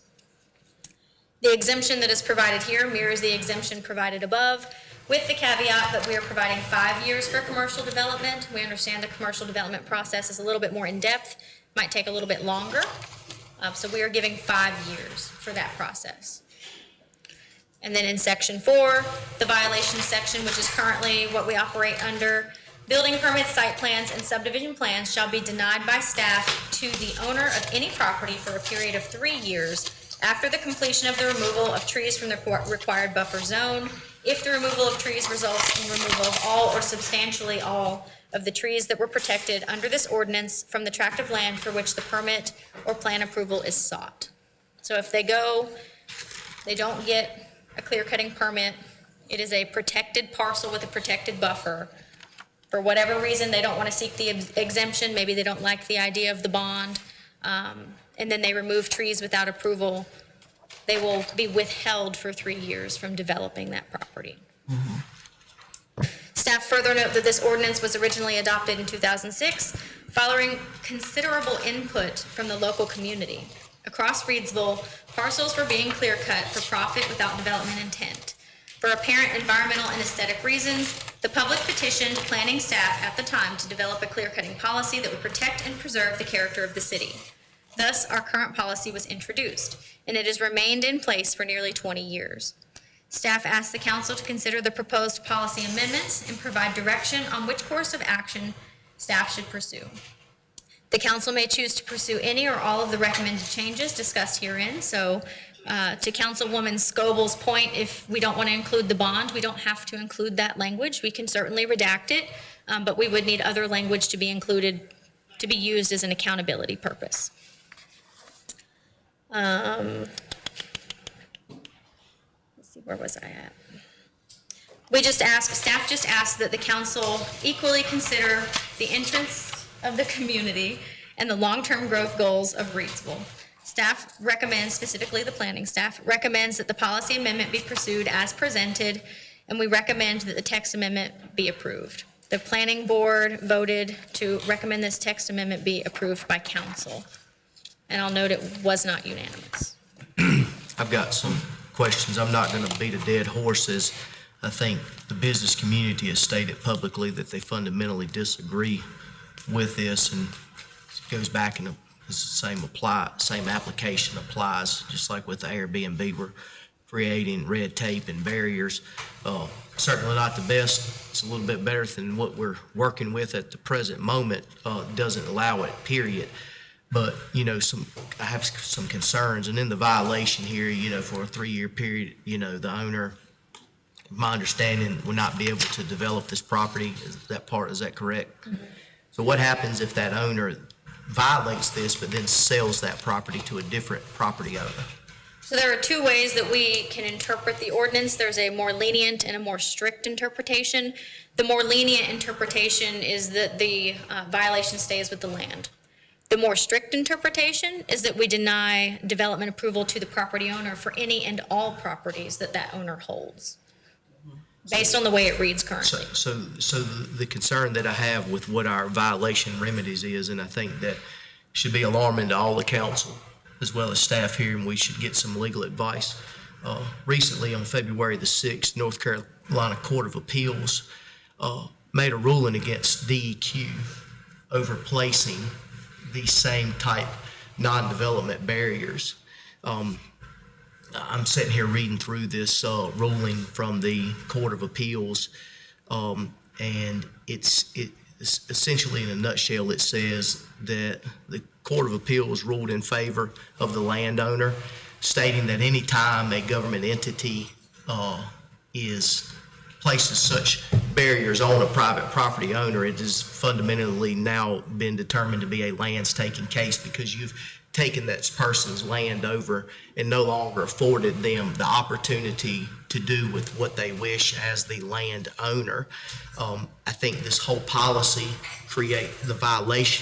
the violation side of it creates a big deal. And the case law here would be, LDI Shallotte versus DEQ, which is the state of North Carolina. I would be happy to share this to read through, and it goes through. This is over DEQ things, but then actually what it does is the article in the Court of Appeals, and the attorneys start to talk about that this is now opens municipalities like us up for litigation in violation of the lands taking case, as was brought up previously by the attorney that was here during the last meeting. And I think when you see court rulings that are making these rulings against these type regulations, and then we're trying to move forward with regulations such as this, it casts another negative shadow upon whether we want development or whether we don't want development. I would certainly hope that the rest of council here would want to seek legal advice in terms of the ruling of the Court of Appeals and how this plays a factor in our authority in the future moving forward to place these, for lack of a better term, moratoriums to prevent development. Like I said, just came out. DEQ tried to get the North Carolina Supreme Court to hear it. From what I'm reading and gathering upon this, I don't think it appears as if the way that it is, the Supreme Court's going to let the lower court's ruling stay. So if that is the case, these policy violations would directly put us in constitutional violations and open us up. By the way, the plaintiff was awarded penalties and legal fees. The legal fees were $109,000. So that sets the precedence of us moving forward as well. I concur. I think we should seek legal counsel if that is in fact a case that came out recently within the last 3 days. I would be happy to share this. I've actually spoken to my own personal attorney about this. The article just come out. He's the one who sent it to me, but that was the issues that he was referring to at the last council meeting in terms of the lands taking cases. And courts are starting to shift themselves away from these stringent policies of where we're taking the rights away of the landowner. And so I want to leave it at that piece. I think we all know and understand that I fundamentally disagree with this in general, if it's not a problem, because we don't get to the growth and the growth aspects. We got a civil engineer back here that was here, and not to put him in the middle, but we've spoken to many of them. We've spoken to many investors, developers, and civil engineers that showed up the last time that was here for many times in the public comment, and we have steadily dismissed the comments of those who we as a community want to invest in our community. May I make a recommendation? Yes. Based on what you're saying, I think you need to table this and have the Court of Appeals case. I haven't had an opportunity to read it. Didn't know. I know you haven't. Yeah, I didn't know it existed until you mentioned it. I mean, I don't research things that I don't know that.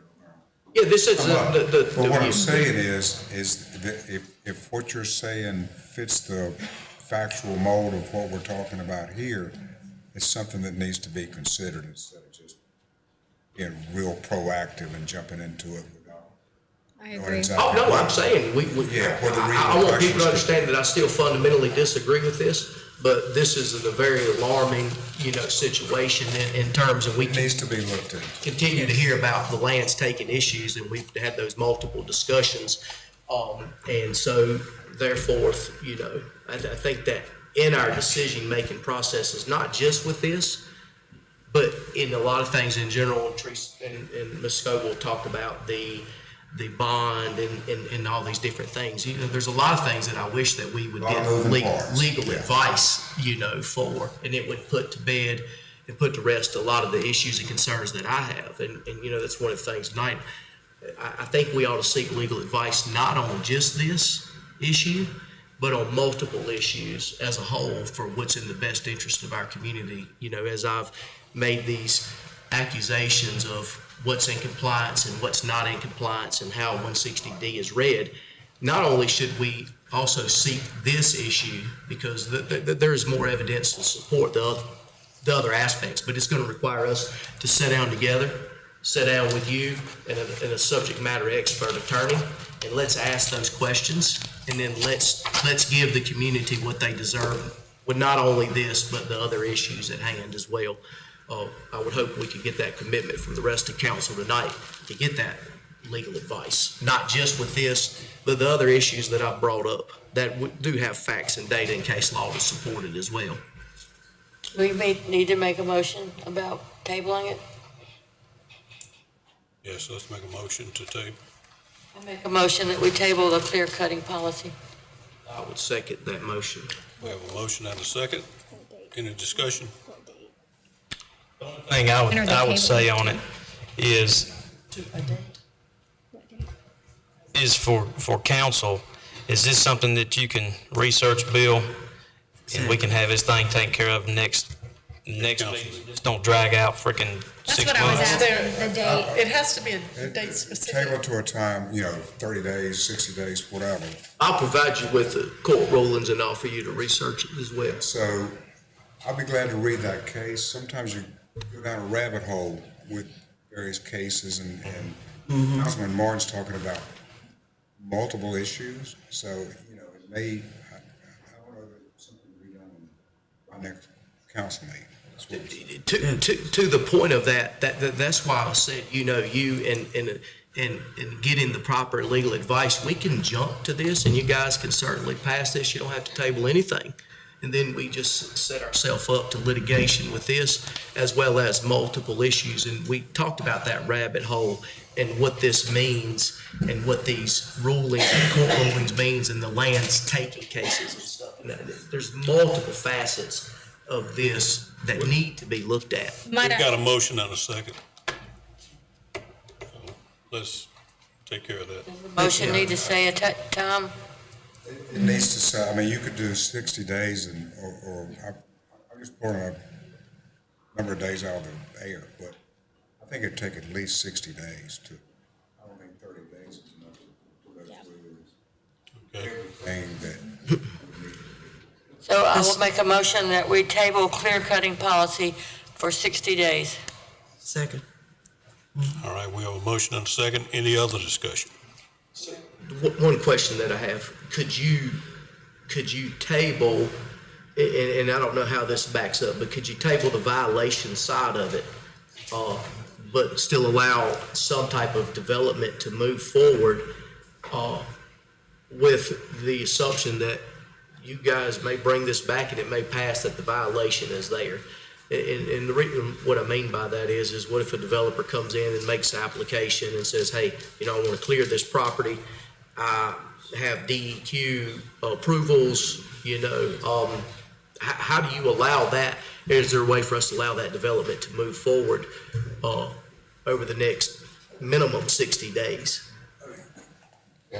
To me, the developer is going through that process, and if there's no violation has been addressed or passed, it's something that, does the developer say, is this something that's going to hit me later? Or am I free to go with whatever, there's nothing there holding anybody's feet to the fire. I just see a problem with having some of it addressed and passed tonight, and not address the violation stages.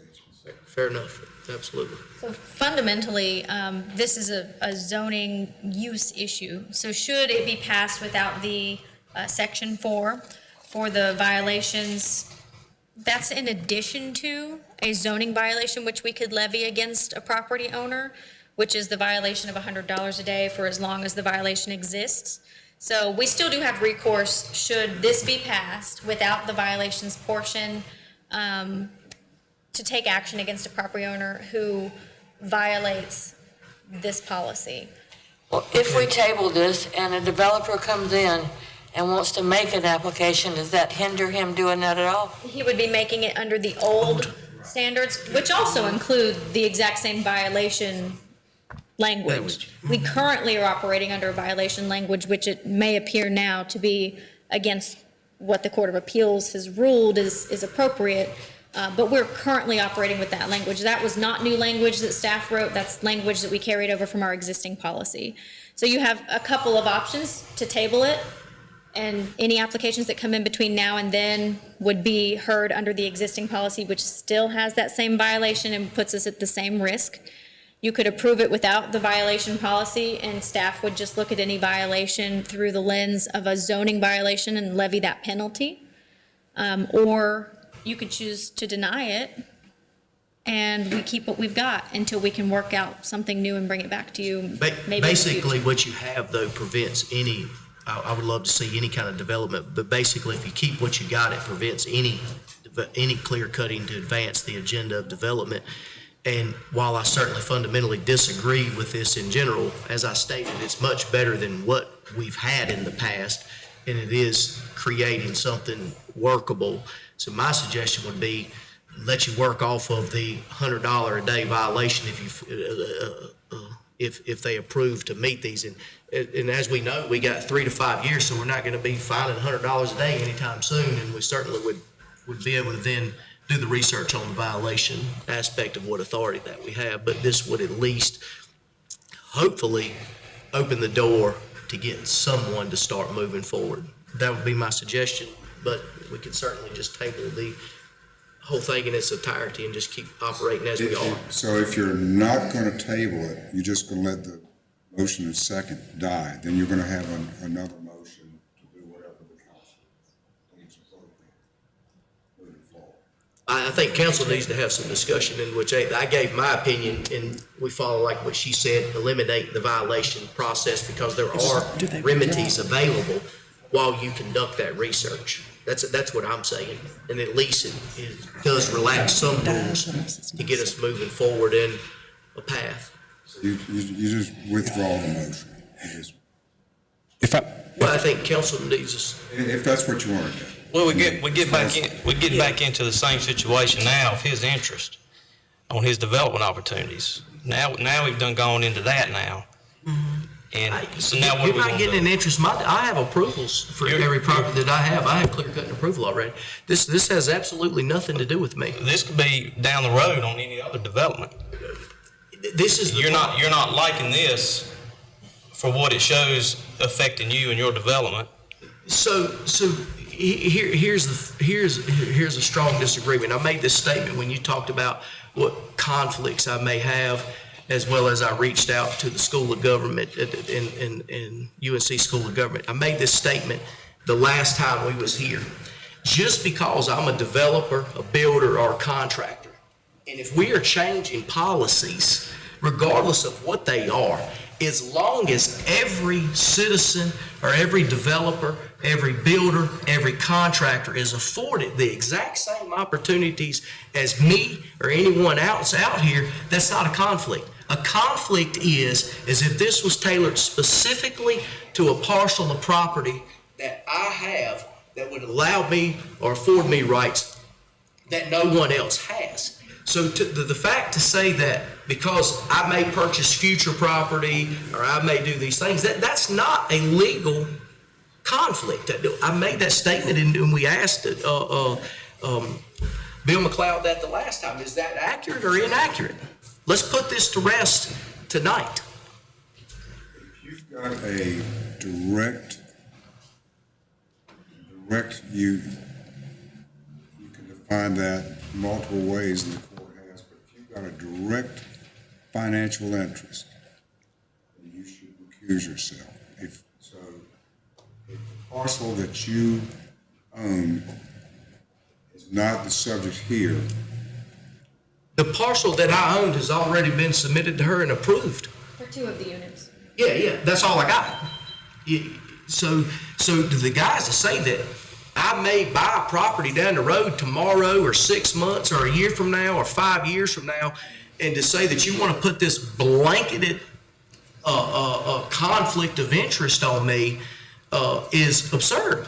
And it certainly violates my rights as well.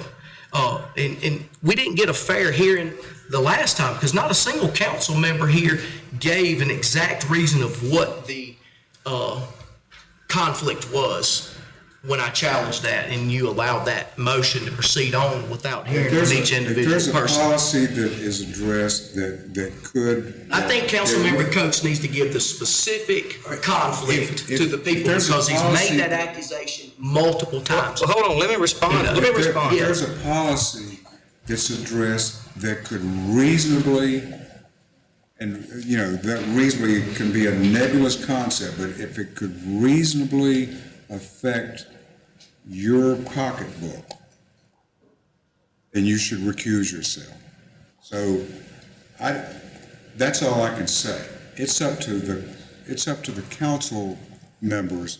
If you don't recuse yourself, it's up to the council members to go, okay, we're going to ask Councilman Martin to recuse himself. Certainly can. And then they give a reason for that.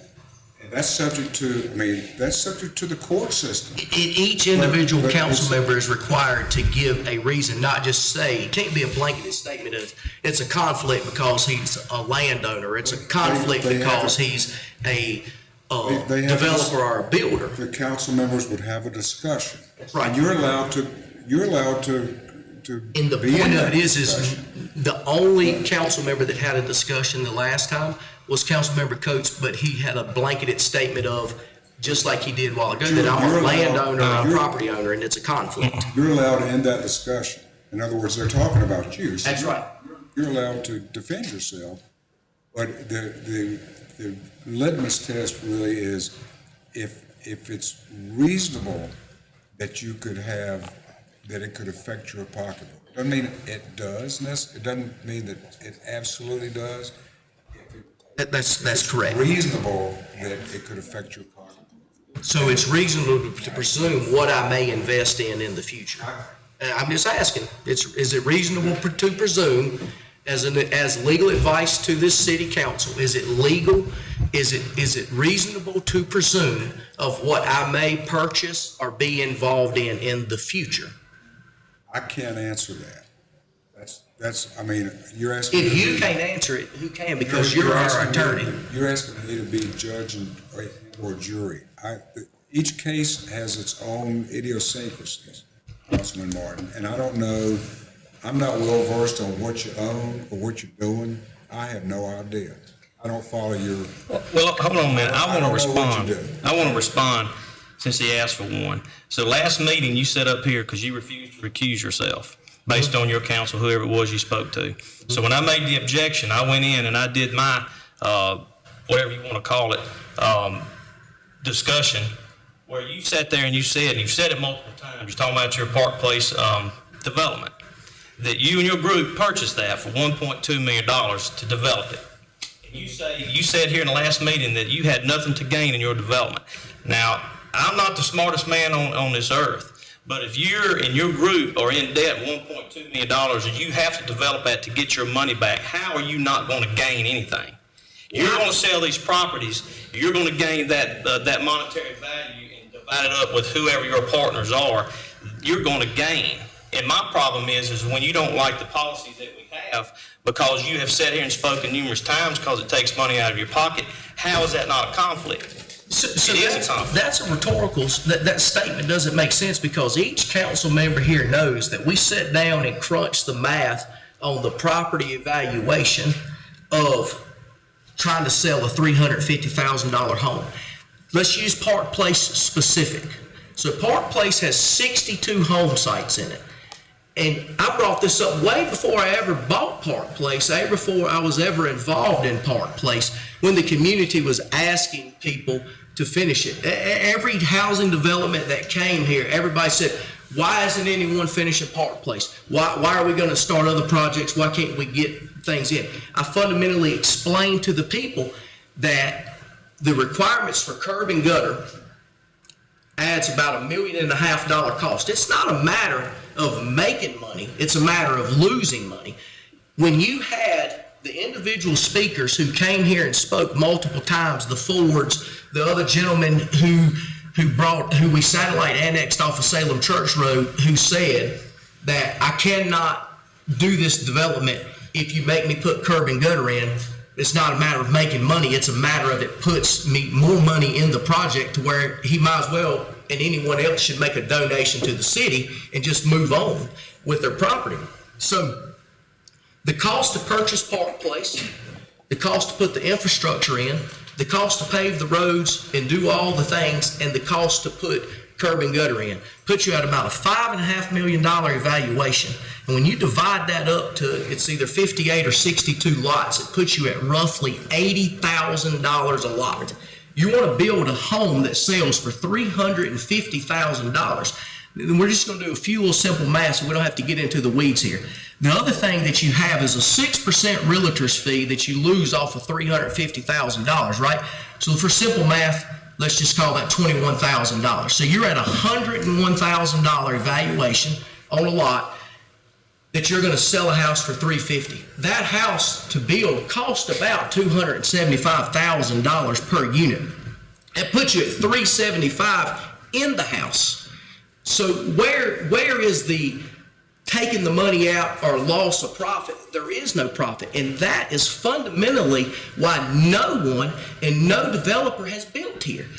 You've heard time and time again that every developer that's brought here a subdivision to be built, it's 200 plus units. And the reason that it's 200 plus units is to get that $70,000, $80,000 valuation down in order to be able to sell a $350,000 house.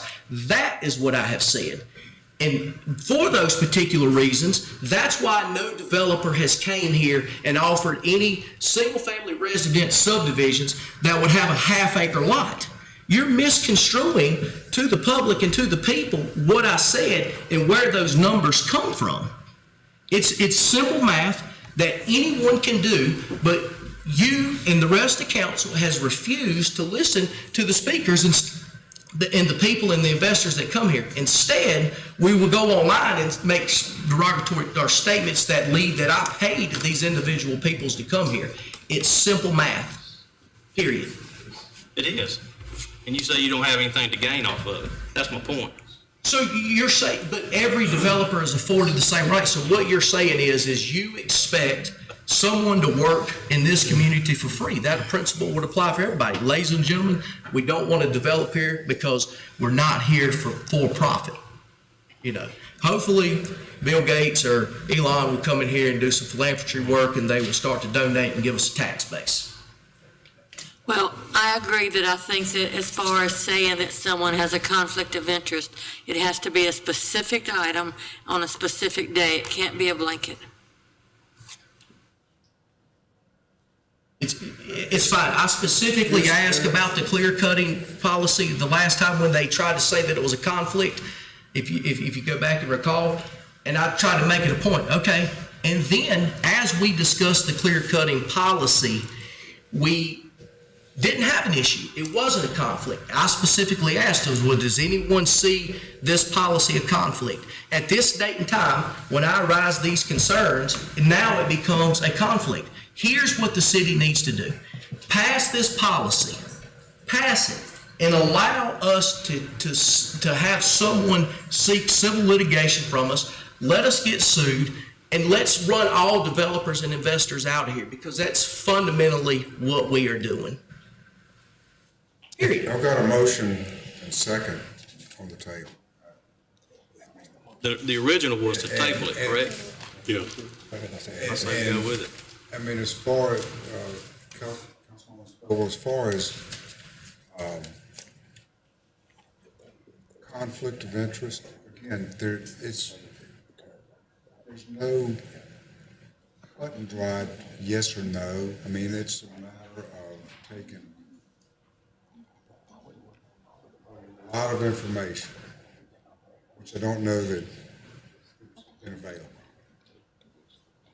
to make a determination as to another member's reasonable expectations of financial gain or loss. You know, in a matter of Councilman Martin, I don't know, I mean, I'm not privy to what he does. I don't know. But I do know that land development issues are pretty common as far as potential conflict. But wouldn't you say that any city council that has business people up here, there's going to be a time that there may be a conflict of interest? Based off of these fundamental principles, you have property owners who are downtown owners. So based off of the mindset of this, anything pertaining to downtown revitalization that is going to increase the value of buildings, just like I stated last time, would be a conflict to property owners down here. You're going to take advantage of your position as a council member and enact stringent rules strictly because of the evaluation of buildings, and we want to go after these property owners downtown because the buildings are decaying. But it's not just simply because it's decaying, it's devaluing the community. And take that aside where you want to get into this guy as a potential conflict. You force property owners to start to make repairs on buildings downtown. What happens when they make those repairs? Well, you got realtors in here. Evaluations are done and prices rise. It's just that simple. So anything that you vote on downtown as a property owner or a business owner here in Reidsville, and to force the hands of property owners, would become a conflict. And that means it would require at least 3 of you to recuse yourself from the voting on anything, the Lenise Lane issues of how we're going to target downtown businesses, because it's going to make the property rise if they fix them. Can we move to the vote, because he's going down a different path? It's not No, even, we're not going down a even what we're different talking path. This about. is just an effort, an attempt We're to right here on this suppress policy clear cut, and you're talking about downtown buildings. So can we go ahead and make the vote from the original motion? All right, we have a motion and a second. The table, correct? Yeah. That's the original motion. Table it for 60 days. And the second, the original second was Councilman Martin, and then Councilwoman Dejournette did it with the inclusion of the 60 days. So I'm going to count yours. Okay. All right, we have a motion and a second, and the correction has been made on the second. Is there any discussion? I mean, one question. So I understand that if we table it, we go back to our previous requirements, if anyone, which technically is not much of a change at all, right? On the books now. And it's on the books, so if we go back to that, to any developers. Correct. And it does include that violations language currently. What was adopted in 2006 will Will stand until you all do your research on the case law. That's what I was about to interject about.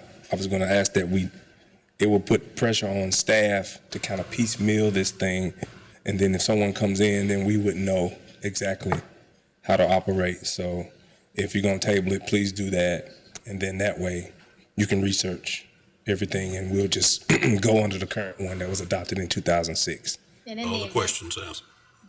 in the event that 60 days is not enough time, perhaps this would be considering denying this to provide staff with the time to properly evaluate the material that Councilman Martin has presented, because there's no guarantee that 60 days will be enough time to incorporate all of the legal context which he's provided us.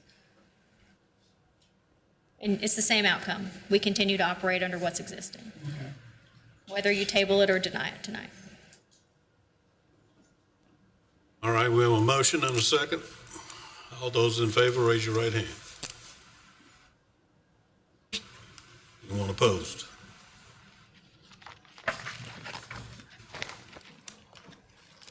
Thank you. Thank you, Drew. Next item on the agenda is public comments. Purpose of public comments period shall be to allow members of the public to present any matters pertaining to city business or items on the city council agenda. This period shall not serve as a forum for debate between the speaker and the city council. Each speaker will have 3 minutes and may only speak once each meeting. Each speaker shall only make comments while at the podium after clearly stating his or her name and physical address. The topic must be something related to the business of Reidsville or something that the city council can have influence or control over. Remarks shall be addressed to city council and not to staff, the audience, or media. No remarks should be made on any matters pertaining to quasi-judicial hearings conducted by city council. Speakers will not be allowed to campaign for public office, promote private business ventures, or use language of a personal nature which insults or demeans any person or which, when directed at a public official, is not related to his or her public duties. Actions by city council on topics raised under the public comment section should not be expected. Written comments may be accepted in lieu of oral statements and may be delivered personally or mailed to the clerk at 230 West Moorhead Street, Reidsville, North Carolina. Is there anyone who'd like to speak before council tonight?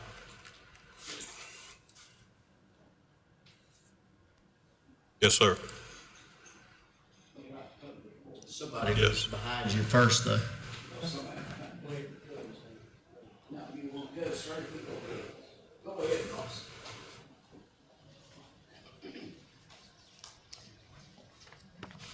My name is Ross Apple, 2931 Country Lane. So I'm here tonight, good evening, Mayor and council members. I'm here tonight after a January meeting that I had with several of the city staff members. That was regarding an ongoing stormwater issue that we have at some property, family property. At the end of that meeting, we ended in disagreement over who bears the responsibility for those repairs and for that stormwater. I feel that this lies with the responsibility lies with the city.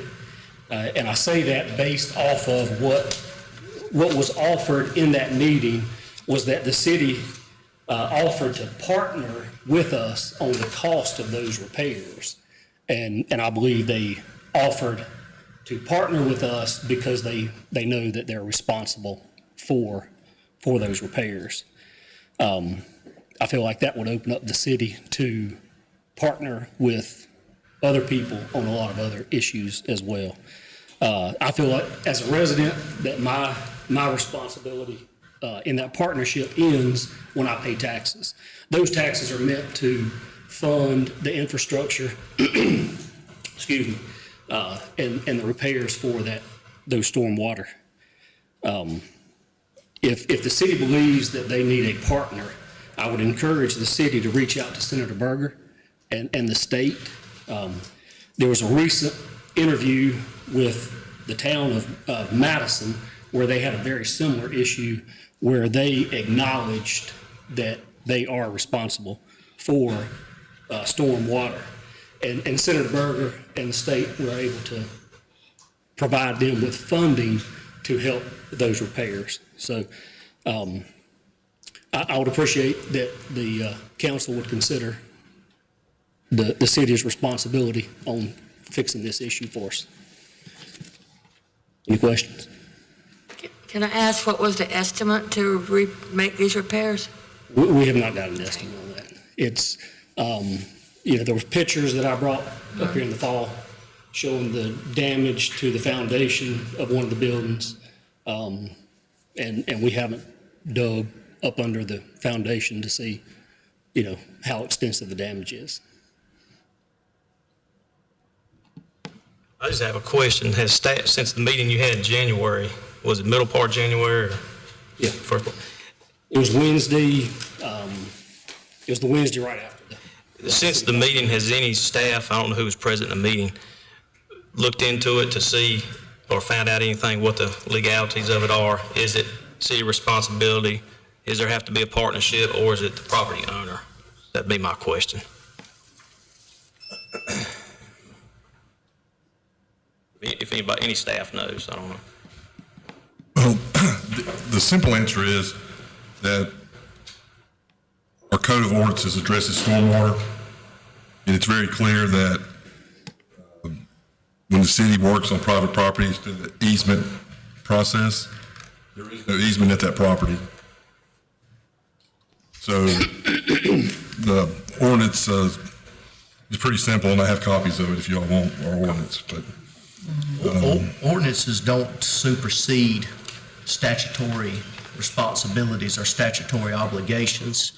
And there's, again, as we started this conversation about a while back about responsibilities of storm water, the city receives tax dollars for the streets and highways. And when storm water, based off of case law, here's another thing where we should be getting proper legal advice, reaching out to subject matter experts and diving into this, is when you receive tax dollars. I've reached out to the School of Government. I know Teresa Scoble has reached out to them. I've shared some of the issues and some of the concerns that I've had, and she's also sought legal advice. We also sought that legal advice in Salt Lake City, Utah, when we got to sit down with the attorneys and go over the court rulings. And courts have consistently held that if the storm water is solely serving the purpose and the public's interest of the streets and highways, you receive tax dollars from the state of North Carolina under what's called the Bill Powell Act. And those fundings is up to the city to divvy those out and spend them and allocate them to these different responsibilities as you see fit. It's not just because we have an ordinance that's outdated from, if I recall correctly, I looked this ordinance up, I looked up our engineering design standards, they were from about 1977 is the last time that thing was updated. It's not that simple. I think we all know that.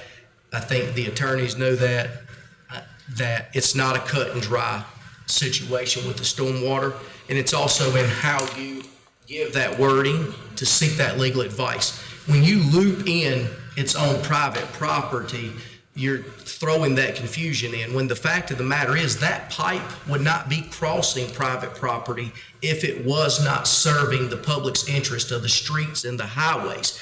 And stormwater and curb and gutter is solely put in for the health and safety, per statutes in the law, of the streets and highways.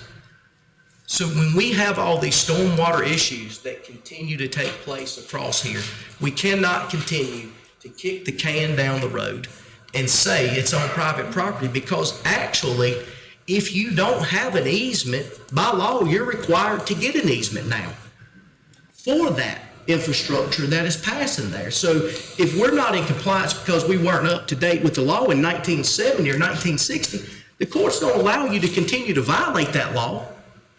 You have to do what's right, back up and fix it, regardless of the easements.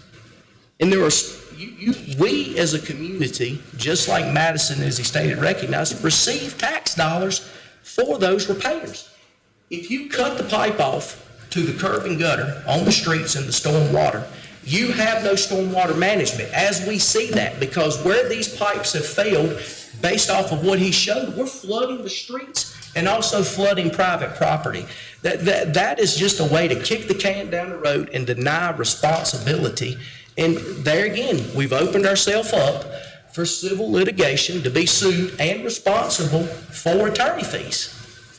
Why would we continue to operate under this and not just get a subject matter attorney, lay out the specifics of exactly what the issue is, and ask, are we responsible? It's that simple, and the argument's a moot point. But I think that we don't ask for that legal advice because we don't want to know the truth, you know. And it's a bad look upon us, especially when people look at what's going on here. When business owners and property owners and investors look to see how we handle these situations, they're going to flock to communities like Madison who have stepped up and taken it. And that's a testament to the development that we have seen take place on the west side already, and no development here at all. We have a fundamental duty to seek the proper legal advice and not just say it's an ordinance. Ordinances aren't going to save us in court. It's not going to save us against case law. It's not going to save us against those violations. Thank you, Mr. Elk.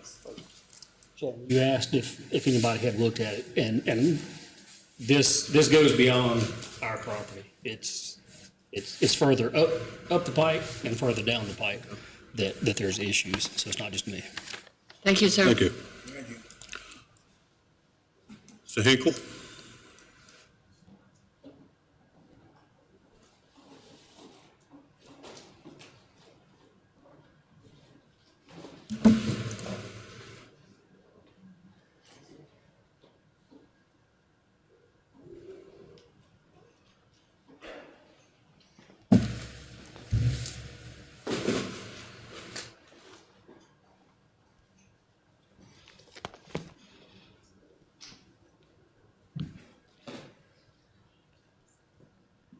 Sir, I've got a gift here I'd like to give y'all, if I can, before I start my speech.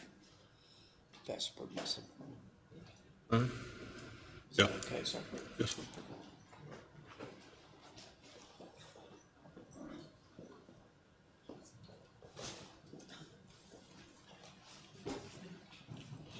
This is a little book I've read since I was little spread. Some of y'all may have this book, a lot of you probably do. It has helped my life tremendously. I have given out over hundreds of these books in my bonfire class. I hope it puts meaning in your life, mine, and everyone's.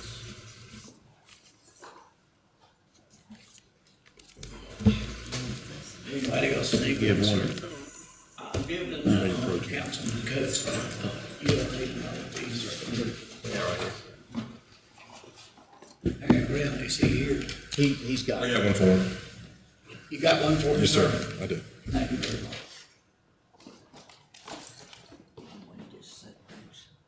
Down, I guess.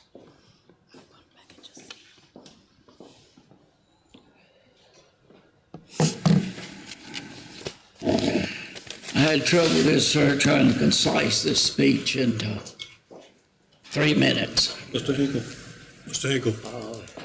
You need to give your name and address. Yes, sir, I will, thank you. You got 3 minutes. My name is Tim Hinkle, and I've lived in this town most of my life. People who meet my boys always say, Tim, you have two of the finest boys. This means the world to me. They grew up on the football and the soccer fields of our school system here in Reidsville. That same spirit has always been present in my life since my tour of duty in Vietnam. Working in my family's grist mill business, my first business here in this town, and the community relationships that have shaped my family. I love this town and its people. Like many parents, I listened hard when I heard my kids say there was nothing here for them and they wanted to move away. I'm lucky they've stayed relatively local. One son, Mark, my oldest son, managed a real estate business here in Rockingham County and is all in on seeing this city flourish and succeed. My other son, David, is a medical device consultant in the Tri-End and a local musician. When Mary Lou and I were young, starting out in this life with our boys, a wonderful woman named Rosetta McDaniel helped us with child care and instilled in David a lasting appreciation for soul music, which he continues to develop as a singer-songwriter. I am very proud and inspired by what they achieved in their lives thus far. We've also had inspiring examples among our neighbors, folks like Tom Holderby, working to bring life back in old places, offering programs and welcoming people in shopping malls, housing developments, and community centers. This is what commitment looks like. It should also remind all of you sitting up there, I hope you will acknowledge and agree that his efforts give hope to so many young people who may want to come and build their future here. What I want to share tonight is simple. We do better when we remember our shared humanity, when all children can play together without worry, and when neighbors help one another. We create a stronger town for everyone. We are brothers and sisters in our churches, our neighborhoods, and our hometowns. I don't come here to argue politics. I don't like how it breeds divisiveness, but it is necessary, I guess. I've come to ask that we choose teamwork over such division, kindness, speculative suspicion, and cooperation and support over jealousy and quarrel. Let us encourage all those who invest our time and hearts into this beloved community, supporting all young people in their dreams and treating one another with dignity and respect. I love this town, and I believe together we can keep making it a family-oriented place where everybody can belong and be welcomed and appreciated for their strengths and efforts to make Reidsville a better place. That's it. That's all I have, sir. Thank you much, Mr. Gorham. We appreciated Black History Month as you've been our first black mayor. We want to work with all peoples.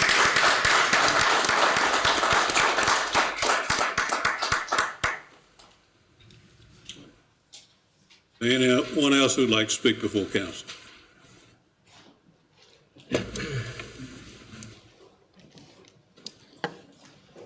My name is Joe Towns. I live at 2003 Richardson Drive. And I've been sitting here trying to convince myself that I don't really have a dog in this fight about development. I'm not a developer, but I do have a dog in the fight because I'm a taxpayer. And through development, we make and help ourselves by improving the number of people that's helping bear our tax burden just by bringing other people in. And we've heard several meetings about contractors that try to do something and then they don't. And right now, I'm the vice chairman of the planning board for the city. And I've talked to a couple of our other members, Mr. James Mobley and Thomas Thompson. And we're thinking about, as a small committee, if you would like, we're willing to look at these problems externally and internally to see if we can identify what the problem is that causes developers to not want to build single-family homes here. And if council feels that this idea has some merit for us to look into it and report back to you in a reasonable time. If you think this has some merit, we would ask that we would be empowered to, one, visit these contractors on our own, just as our little committee, see what their concerns are that we may can talk to. Then we would want to look at the UDO and see if there's anything we can do there that may offer solutions to these problems. And thirdly, we want to look at the communication between developers and our city staff to see if there's a problem there. And we're just offering this. We'd get back to you in a reasonable time. And I just offer that up from our little committee, if you want to consider that. And we're not looking for villains. We're looking for some kind of solution to these problems. Thank you. Thank you, Mr. Towns. Is there anyone else who would like to speak before council? I want to make a quick statement based off of what he said. I've not heard a single negative complaint about staff in terms of communication, how they're treated, or anything like that. The issues are fundamentally the policies that guide us. And staff has to enforce those policies. I don't think we have a customer service issue here. I certainly don't mind you looking at communications, but I think the issue is the substance of the issue is what you said, not the way they're treated by staff, in my opinion. No, if anyone thinks that, I feel like it's important to correct that. Staff has been nice to everybody, to my knowledge. Thank you. Okay, sir. Thank you. I'm Mark Hinkle. Have multiple properties here in Reidsville, 205 Southeast Market Street. I'm here tonight because I'm deeply concerned about the direction the city's heading, and more importantly, where it isn't heading. My call to action for change wasn't dismissed because it lacked merit. Can't hear you.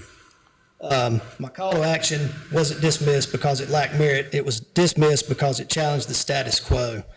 In my opinion, that kind of indifference is a failure of leadership, and it comes at the expense of our community. The regulations currently in place don't simply guide development, they actively hinder it. The cost of red tape and the unreasonable hurdles placed in front of developers and investors make growth extremely difficult. As a result, we continue to lose business opportunities and momentum that this town desperately needs, not just to prosper, but to survive. There's a way to be environmentally responsible while avoiding the snarl of unnecessary bureaucratic red tape, and refusing to explore that balance only harms our community. I spoke out because I believe this council would be willing to take an honest look at policies that clearly are not working. My intent was not to appeal to common sense and advocate for changes that would benefit the entire town, not just me, not just one group, but anyone willing to invest their time, money, or livelihood here. Somehow, after I rightfully, as a citizen, spoke up and asked our elected officials to make reasonable improvements to help our town grow, disparaging comments were made by one of our own council members that I'm part of a group simply trying to line our pockets. That statement is false, dismissive, and frankly ignorant. These issues aren't just about me or about Willie Martin. I had businesses in this city long before I ever met Willie. Yes, we're partners in some ventures now, but we also each have our own separate businesses. I support Willie because he understands the needs of the city and is willing to fight for meaningful change. I'd also like to thank Councilmember Scoble, who has acknowledged that we have real problems that need to be addressed. So my question is this: what about the rest of council? Are we going to continue sitting here with blank stares, dismissing these concerns and pretending they'll fix themselves? I've already invested my time and my money here. I'm not asking for a handout. I'm in survival mode. And yes, I want to make a profit. That's why people work. That's why they invest. Profit's not a dirty word. It's what makes businesses sustainable, creates jobs, and supports the community. Without it, businesses fail, jobs disappear, and towns decline. Right now, this city offers very little to keep young people here. There's not enough housing growth, not enough entertainment, not enough opportunity. Without population growth, businesses have no workforce to hire from and not enough customers to support them. That's not opinion, that's economic reality. Businesses are not going to come to the city with stagnant growth and then fight through unreasonable regulations just to open their doors. They'll go elsewhere, where demand is strong and rules make sense, and many already have. It makes no sense for a small city like Reidsville to adopt regulations modeled after boom towns like Raleigh or Cary. These cities are trying to manage explosive growth. We're trying to create it. Treating those situations the same is a recipe for continued decline.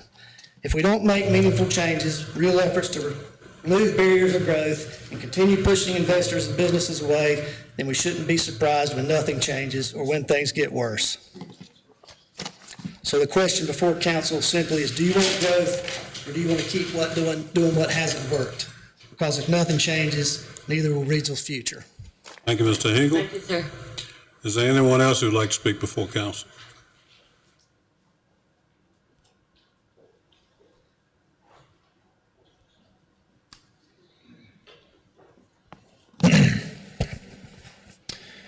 Good evening, Mr. Mayor and members of the City Council. My name is Frank Verdi, and my address is 205 Lachey Drive. Can you hear me? Yes. I'm a business owner and investor here in Reidsville, and I appreciate the opportunity to speak to each of you this evening. First, I would like to sincerely thank the members of this council who consistently strive to listen to the voices of the community and take meaningful action to help our city grow. That effort does not go unnoticed, and it is appreciated by many of us who have chosen to invest our time, money, and future here. I'm here tonight to respectfully urge the council as a whole, to continue and strengthen its commitment to listening to concerned citizens, particularly regarding city responsibility, and balance between governance and private property rights. As a business owner and investor, I believe in smart planning and reasonable regulation. However, there is growing concern within the community that at times the city may be overstepping into private land matters while core responsibilities such as infrastructure, consistency and enforcement, and clear communication are not always receiving the attention they deserve. When policies feel unpredictable or overly intrusive, it creates hesitation. Hesitation affects investment, and investment is critical to Reidsville's economic health and long-term growth. Tonight, I respectfully request action, not just acknowledgement, action in the form of clear communication with property owners, consistent application of ordinances, and a renewed focus on collaboration rather than control. The citizens, business owners, and investors of Reidsville want to work with the city. We want to contribute to progress, not stand in opposition of it. Reidsville has tremendous potential. By listening, engaging, and acting with balance and fairness, this council can foster trust, encourage growth, and ensure that our city continues moving forward in a positive and sustainable way. Thank you each for your time, your service, and your continued efforts on behalf of our community. Thank you. Thank you, Mr. Verdi. Is there anyone else who would like to speak before council? Seeing none, we'll move on to the next item on the agenda. City Manager's Report. Enclosure 6. Just a few things I want to point out from the report. I know you all have it, you can read it. I would be remiss if I didn't give a shout out to our Public Works Department. You know, it's been a while since we've had snow, and it's been a long time since we had this much snow, and they did a great job of getting out and attacking it early, and I think I'd be proud of the job that they did most, so please pass that along again to them all.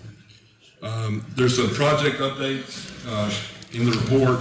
The one here, the Rural Ready project, has been closed out. The state has accepted the closeout package. The final reimbursement has been received, so that project is complete. I want to point out to you all that the wastewater treatment plant B&R project, there were 3 change orders approved. They were under the threshold for management approval, and together they were $108,000, which there were contingency funds to cover that. To move that project along, those change orders have been approved. The last thing I'm just going to point out to you, the RPD did have to move on replacing their tasers. They had a contract that was several years old and had actually gone out of contract with the taser company, but they had a back supply of tasers they've been able to use that they are going to go through that supply pretty quickly. So they have negotiated a new contract. It is a 5-year contract, about $60,000 a year. But I told them to go ahead and we would enter that contract. They have money to pay for the first year. So we're going to move ahead with that to not put them in a crunch of running out of tasers. So that contract is going to go into place. It will not be affect our budget until our actually 27-28 budget, because they have money for the first payment that's not due till August. But I want to point that out to you. That is all I have, Mr. Mayor. Okay. I have a question for Chris. Yes. The redundant water line, only 2 parcels remain. Aren't those the same 2 parcels that we have been talking about for a long time?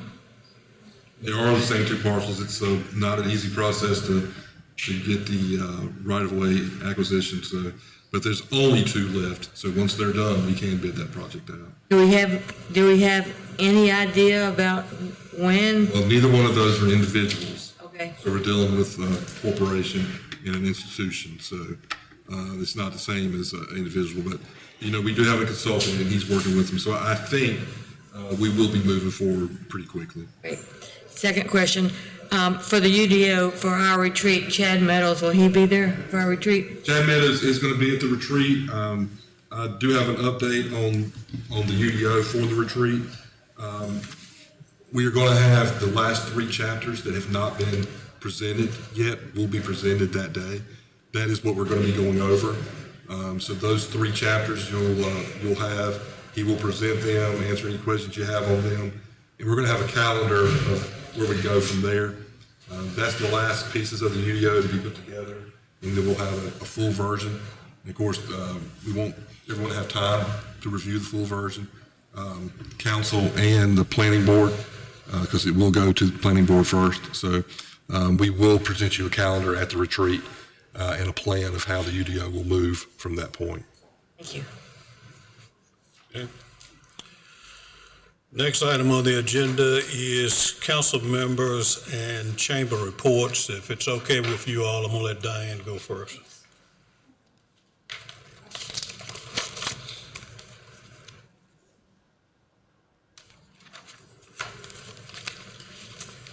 You got children you got to take a look at. I got to figure it out. It's okay. Thank you. Thank you, Diane.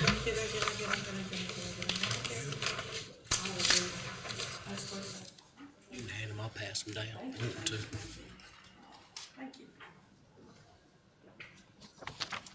All right.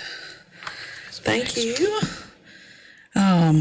So obviously the weather, that's what everybody's talking about. It's changed all the things. So looks a little bit different than what it would have. Coffee is actually this Thursday at Eden Jewelry. That was also weather related. So we will be there for that. And then the luncheon was rescheduled to next Wednesday. We just felt like it was appropriate. Businesses needed to be back to work.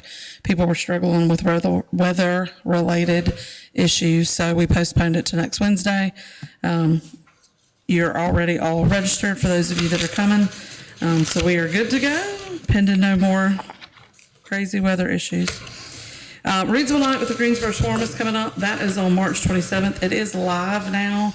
It is sponsored by Team Reidsville. We're so excited to continue that partnership with you all and have a night out for Reidsville. So you guys know to let Angela know and myself, and we'll get you guys registered with that. There's a T-shirt included with all the tickets that is at the Field House. And we have a ribbon cutting on Thursday. That is to celebrate the fiber project with AT&T. And they're meeting on Woodland Avenue. There are multiple places, but they felt like that was best to, and they're going to actually, they sent me an email today. I have not been able to forward it on, but they actually have not only the ribbon cutting, but they're going to be talking about the project, and they've invited all of you to come. That's kind of a 2-hour window. It's kind of lengthy, but I think it's kind of a floating, you can come and talk to them and go. So I will forward that information on. They just sent that out today. And then we have the Collective Coffee and Company. They have renovated. It's really exciting. There in the Wentworth Strip, they combined their ice cream shop with the coffee shop. So now the ice cream can be year round, which is really exciting for them. We have several new members. You can look at all of that. The Coffee and Connections will be hosted at the Reidsville Orthodontics in March. Also, there are a couple of things happening right now. There's a survey, and I don't know if you all have received it, if you get our emails. It's very, very important to me that you take the survey. So if you do not have it, please let me know, and I will send it again. The deadline is this Friday. It has been extended. So I think I've told you before, we are participating with NC Growth, which is a strategic partnership out of the Chapel Hill, the Keenan Floyer Business School, and Rockingham County was one of 3 counties where they were 3 rural counties where they were doing grant funds, and this is something that fit into that. So Jennifer Lester, when she was our board chair, was able to secure this project with them. So we are doing a 5-year strategic plan for the Chamber of Commerce specifically, but keeping in mind some of the other things that are happening in the Reidsville Area Foundation and their work with the Harwood Institute and so all of the things that the city is doing. So we're keeping all that in mind, but it's very simple, like 5 minutes of your time, but it would give us feedback. And anybody can take it. You don't have to be a member. We want to hear from everybody, cross-section of the community, but it'll help us drive what our vision and goals are specifically. So if there's any questions about that, or if you didn't get it, let me know. And when you receive it, if you have the link, forward it to anybody you think that it would be important. It's anonymous, doesn't record names, doesn't record emails. The Chapel Hill folks will be taking care of all of that, and then they'll put it all together and present it back to our board. So, also the directory will be going to print soon. And we are working through our stories and all of that. But if you all own additional businesses or have additional listings, make sure that your information is correct in there. And then we'll make sure the city stuff is correct, but I'm sure it is. So, 13 new members, great. What's the most you've ever had in 1 month? In 1 month, I think it's either 22 or 24. But yeah, things are really busy. There's a lot of people doing a lot of really cool stuff. We are really excited with the bookstore joining. I know we're going to do some things with her and something that's really needed in Reidsville. So lots of, but I won't go through all of those. But yeah, Good. Lots of good stuff. Congratulations. Thank you. Any other questions? Okay. Told you I'd be quick. Councilwoman Dejanay. I'd like to start by saying I really want to thank the city what they did for the during the snow with the infrastructure, lines broken, several things. We were getting calls, but they were responding to them on time, which I thought was great considering what we had. I did attend the MLK breakfast on January 19th, and it was very well presented, very well done. Councilman Coates. Mayor, I'm going to forego my report. And I want to say something I think I feel is warranted. But first, I want to thank your guys too, and Gail's, because I seen one out there in the cold for helping out and what they did. And I think some water mains or some lines busted during this period too. So yeah, so thank you for all the hard work they did and the time spent. But I feel it's warranted for me I want to get some clarification, and it's something that is recently just came up, and it was from where Councilman Martin had did a Star News interview. And I think it was after the candidate forum at the RCC. And the reason I want some clarification on it is he made a statement to Charles Rourke there that Popeye's chicken wasn't coming. Well, that was the first I've heard about it. And so I immediately picked up the phone and I started making some contacts with city staff to see if any of our folks had heard that on their level. And no, they have not. So I wanted that to be looked into to find out what was going on and where it came from. And I'm not sure, we talk about teamwork, so I'm not sure if Councilman Martin, when he heard the news, because he said he heard it from a source, why he didn't call staff and report that to the staff so they could look into it. But he made a statement, Charles Rourke, of course, said it was breaking news that Popeye's chicken was not coming to Reidsville. So I asked the staff to look into it. So my question tonight is, have we had the ability to look into that to see if there's any validity to Popeye's not coming?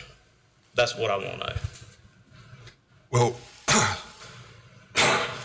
the Community Development Department, they were able to contact Mr. Patel, who is the owner listed for that project, and he assured us that the project is not dead, that they are moving forward and are planning a groundbreaking this spring. So that's the information that we got from him late yesterday, that as far as we know, the project's still going. So in all transparency, Councilman Martin, you talk about that. Where did you get your information from? So actually, I have that. I know a lot of people want to know that. So the Karupa Group, who is the owner of Popeyes, an individual with that group actually reached out to me. They have very close ties to a large business individual in this community who actually recruited them. And what was stated as of yesterday, which I do have on text message from them, that they're not coming. The land is going to be placed for sale, but they don't want to, because staff did reach out to them, they don't want to get in. I actually asked for a written statement from them, but they said that they didn't want to get involved in that aspect of it. But I was able to get the reasoning as to why they wouldn't be coming here. And the reasonings revolve around the lack of development here, single-family residents, ready, available workforce, and other opportunities that have arisen to let them do work elsewhere. What they did say is that staff was beyond nice to them and was very easy to deal with. But they're not going to get involved in it. Maybe if you would like to reach out to Mr. Homsey at Impex, who has super close ties to them. So who'd you talk to? I just told you, Mr. Homsey. So you didn't talk to the owner that was going to build Popeyes? I was on with Mr. Homsey when he was on the phone with the owner. So, no, I wasn't on the phone, but we were beside each other as if we are right now, relaying those questions and answers back and forth. And so yesterday, after, someone called me, I went back to him, reached out to him, and they said, the project is off as of now. They will not be building here. Yes, they did receive their permits, but they don't want to get involved with any political issues here because they were reached out by staff and they prefer not to comment on it. I asked them specifically for a letter to give in reference as the reasons why, and those reasons are what I said. It's simply not a fit for them right now because of the lack of people moving into the community, the lack of available housing, which puts a burden on workforce development and who to choose from to fulfill those jobs. You're more than welcome to reach out and go speak with him yourself, or reach out to the Karupa Group yourself, and I could actually provide you with the contact information. I think that's what we pay staff to do. Well, you most certainly can. I didn't seek them out to get the information. the information was provided to me. But the issue here should, what the issue should be, or what we should be focused on, is why they're not coming and what can we do to improve for people to come and stay. Because when you lose a business like that, other retailers follow that information and communicate. And so when people look at these issues and fundamental issues to hold these businesses here, and they see that one business, one major retailer, one major fast food chain makes a decision to put a project on hold or not potentially go through with the project together, it starts to raise red flags amongst other investors to say, okay, what's going on here? Why aren't we building? Why aren't they developing here? And if we were on their radar, in order for them to come here, another entity, that scares that entity away. So I felt that it was important to find out why they're not coming. They don't want to make a scene out of this because it could jeopardize their future moving forward in general with business. It's certainly not bankruptcy, but there are other places that are more desirable where they can get a larger return on their investment, and they don't have to fight for employment and who's coming, like what clientele is going to be there. And so our population has a major issue pertaining to that, and then the lack of single-family home residents being built here is the issues. So I have it in text message communication that it plainly states they are not coming. I asked the individual to follow up with that again yesterday to make sure, and he is, and so that has been done, and those are the issues, and it's not going to happen in any date and time. It's not going to break ground in April. As a matter of fact, they just purchased a piece of property in Winston-Salem, a 1 acre lot that they're getting ready to renew their focuses on to build a new location there. So the issue should be, what do we need to do as a council to promote growth and to keep people here and to promote the items that would want someone like that to stay here, or that would want them to come back and reinvest in this community, and hopefully they don't sell the property. That's what we need to be focused on. Well, it looks like we were obviously given different messages. Hopefully, the one the city was giving was right, and we'll buy you a chicken sandwich on opening day. We'll wait and see. I hope you are. I hope you are. But, you know, certainly in these confrontations back and forth about fundamentally how do we get to development, people look at these regulations. They look at this back and forth stuff and these things, and when we continue to dismiss the actual stakeholders who we want to invest in this community, that's what creates the uncertainty and the doubts. And I've asked simply for this: put a committee together of the individual stakeholders. We haven't done that yet, where we've actually sat down at a round table and done and to find out what do we need to do. Get the expert advice, get the stakeholders' advice, but instead, we want to figure it out on our own when we don't have the experience to figure it out. And it's not hard to see that there is an issue, a fundamental issue. And we're not Raleigh, we're not Cary, and we're none of these cities. And if we continue to develop these policies, Ms. Scoble passed out a book in everybody's box. Ms. Scoble, we had this same conversation in Utah along with Councilmember Harrison. He didn't attend the meeting in full. He went to somewhere else as we were engaging in this. And the statements that I'm making, the issues that I am bringing up, have been reiterated to you by the people. As a matter of fact, we met with Raleigh when we were in Utah, Salt Lake City, and Raleigh was the guest speaker who said, do not do what we have done. We have ran business, and we tried to put such a hard control on business that now we're having to incentivize and pay business owners to come here. And do not mimic what we do. Now, Councilmember Harrison, do you recall that meeting? Do you recall that meeting, Councilmember Scoble? I have no. mail because I think we're off track right now. Okay. But, so that's the issue that we need to be looking at. Go ahead and give your report. That's my report. Okay. Councilmember Scoble. May I make a comment about Tommy Carter? About what? Tommy Carter. Yeah. Thank you, Mayor. On the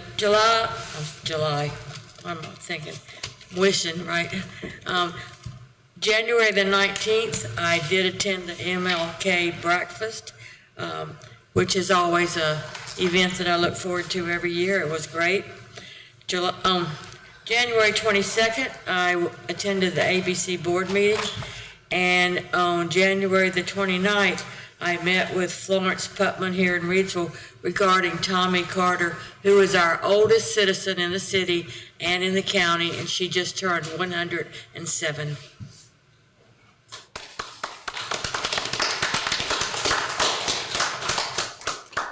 That's my report.